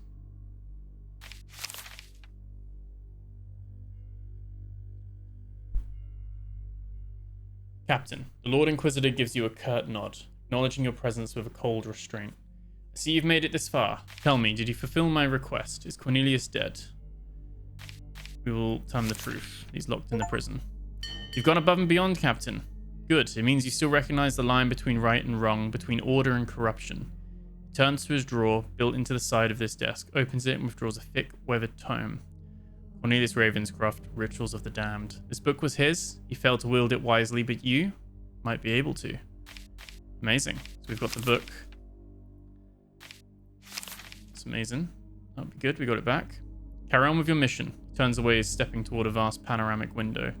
My ship will remain here awaiting the outcome. Through the glass, the swirling nebula parts revealing the distant silhouette of the pyramid. Dismissed. Are we going down?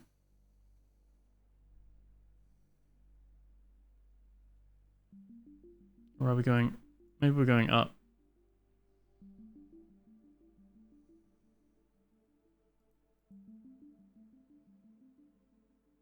There we go. Yeah, we're going up to here. Should be the final bit.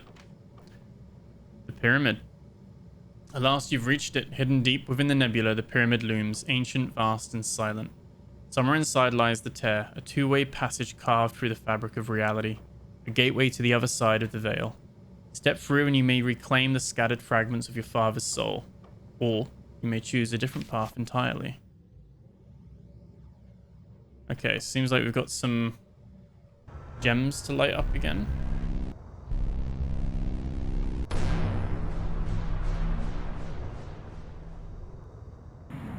Captain, I don't want to sound superstitious, but we shouldn't linger here. This place, there's something wrong with it. I can feel it in the air.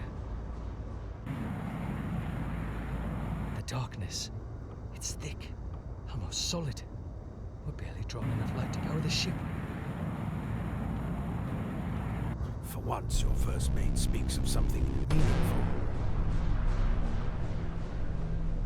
The old ones built this place to hold back the spread of the tear. But its presence still bleeds into the world, bending everything around it.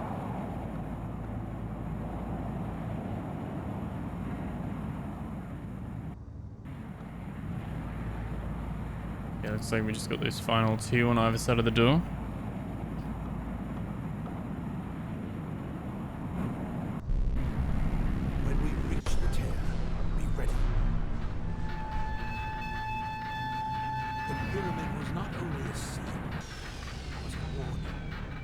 Structure. A defense against those foolish enough to disturb what lies beyond. Oh, it's another one of those little orb things. Whatever awaits us, we must face it head on.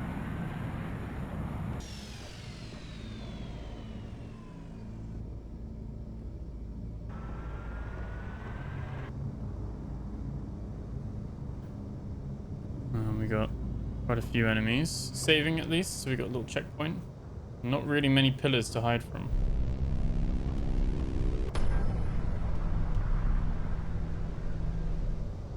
Okay. You're invulnerable at the moment.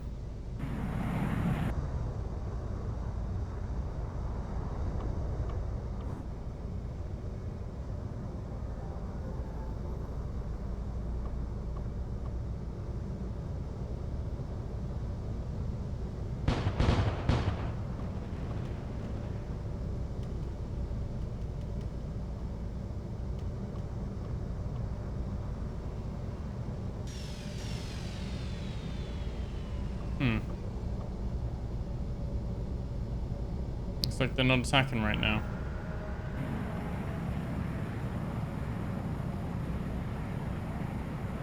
We'll talk to this first, maybe?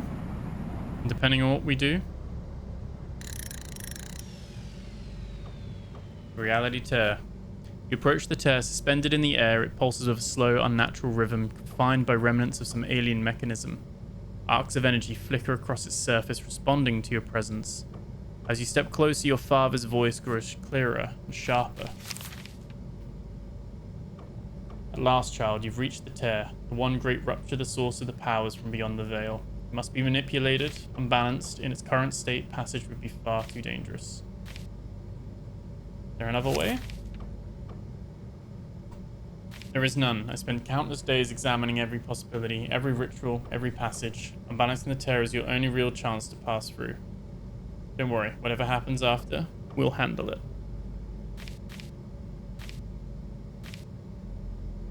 I'm trying. Oh, we did it though. 20 out of 21.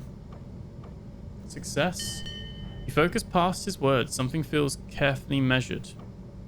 The father speaks in half-truths, but not out of malice. His belief in this path is unwavering. Whatever awaits you beyond the tear, it's the outcome he wants because he believes it's what you need. Okay. He's got good intentions. You hear your father's voice again. This time has come. The time has come, child. We must proceed. I'll guide you. There's nothing to fear. Let's do it. You raise your hands, following your father's guidance. You can hear him chanting. He speaks in a language you've never heard. Not words, exactly, but tones, vibrations. The tear flinches, and then the temple stirs, reacting to the intrusion. As Leonardo continues his chants, you must first fight to survive. Okay. So we've got...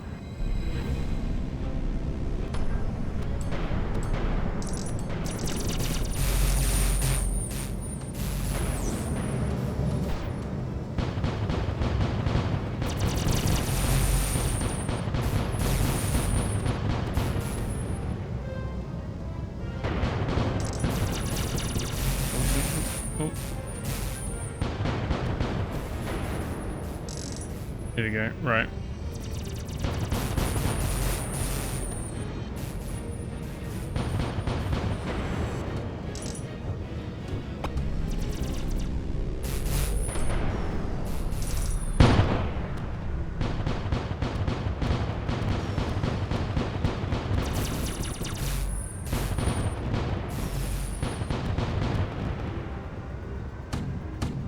Oh, shield. Oh no, no. Come on. There we go. I think they're all dead. There's not. There's one down there still, but he didn't wake up. he didn't attack us for some reason. You approach the tear once more. It shudders at your presence. The air bending in unnatural patterns. It's up to you to decide what to do next. Close the tear or destabilize the tear? I say let's destabilize it. Let's see what happens. Father's voice returns. It's almost open. Just a little more. A final push. It should be easy. You follow your father's guidance and approach the tear. You make the gestures, shout the words, and draw the symbols. The tear contracts and tightens into a pinprick of absolute pressure, and then it bursts open. The alien containment structure begins to collapse, pieces folding inward like petals of dead metal. Another tremor. The temple reacts violently and shudders beneath your feet. It will not let you reach the tear unopposed.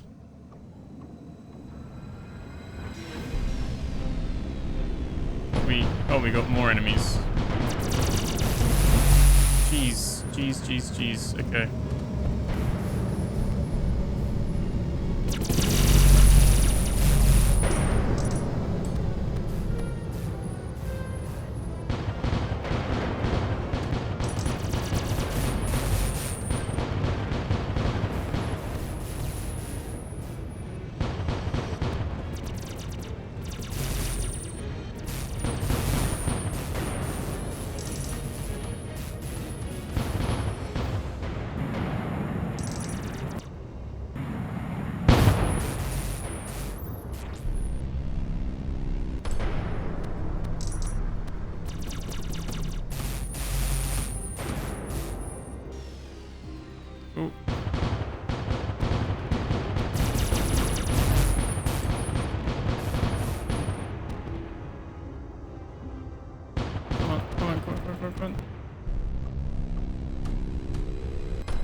There we go.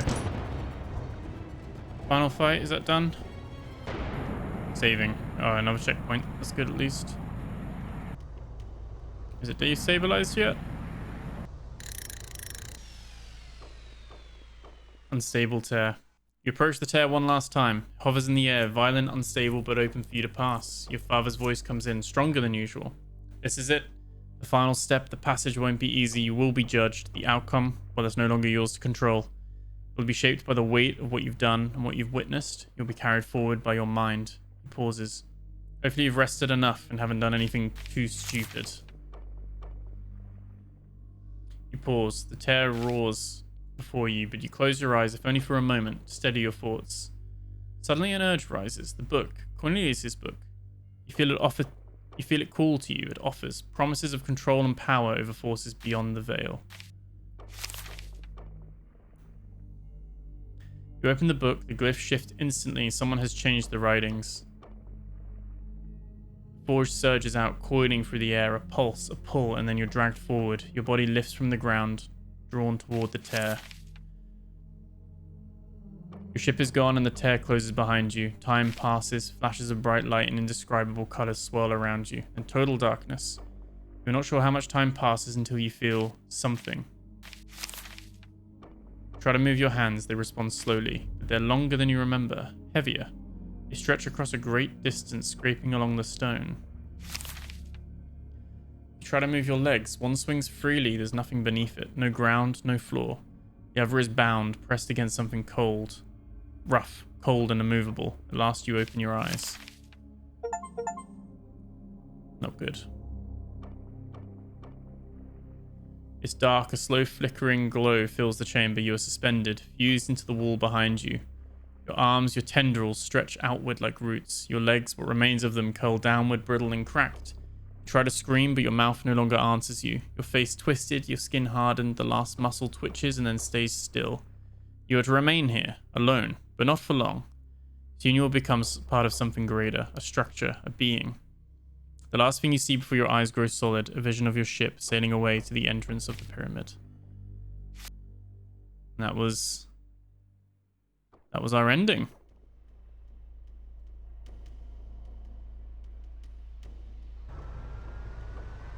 So I think that was because we chose to open the book. We probably should have destabilized the veil, but I think destabilizing was probably a bad ending. And then opening the book was probably like the worst ending.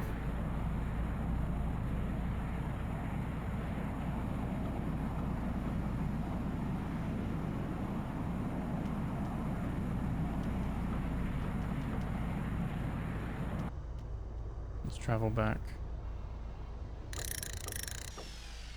Thank you for playing. This journey wouldn't exist without you. If you enjoyed the game, please consider leaving a review and sharing your thoughts.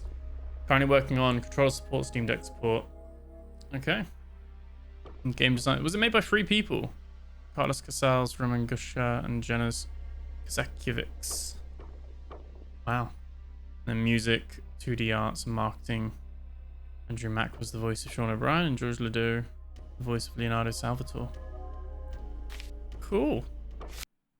So it definitely like has multiple endings and stuff like that. I think looking at the achievement list, there were quite a few other ones. We got 39 out of 62. So it seems that there were a few, like we could have destroyed the relic. We could have offered aid to the refugees. Like a lot of the things we didn't do. Extract a solar core from the ancient obelisk. So some of them are just linked to, do you get the right role? Like, can you get the right role for it?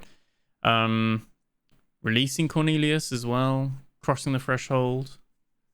There's quite a few different kind of options where, yeah, they all come from different options, basically.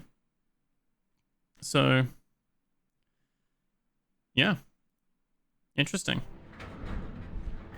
Quite a good little short contained story there. I feel like it felt, I don't know if like the last like third of this felt a little bit more rushed.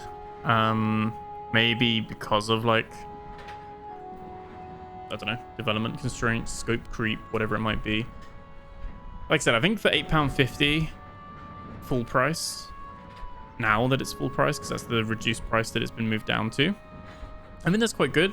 I think I'll probably get second or third playthrough out of this just to like mop up all the achievements and stuff and see the other options. But it has an interesting premise, and the ship combat was quite okay. Like, not too bad there.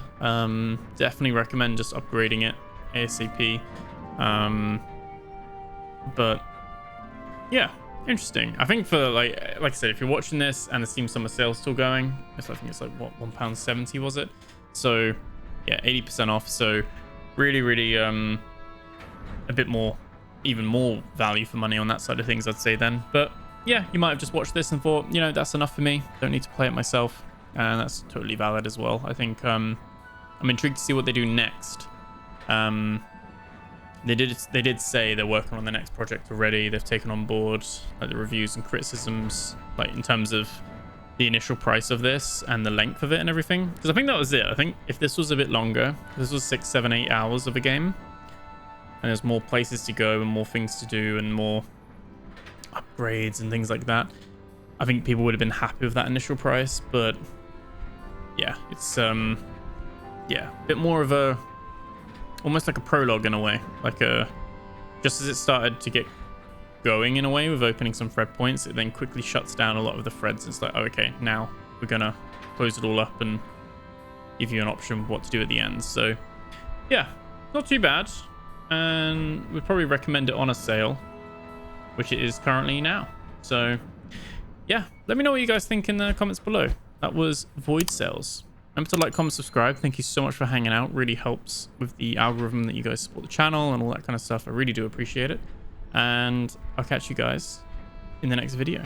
Take care.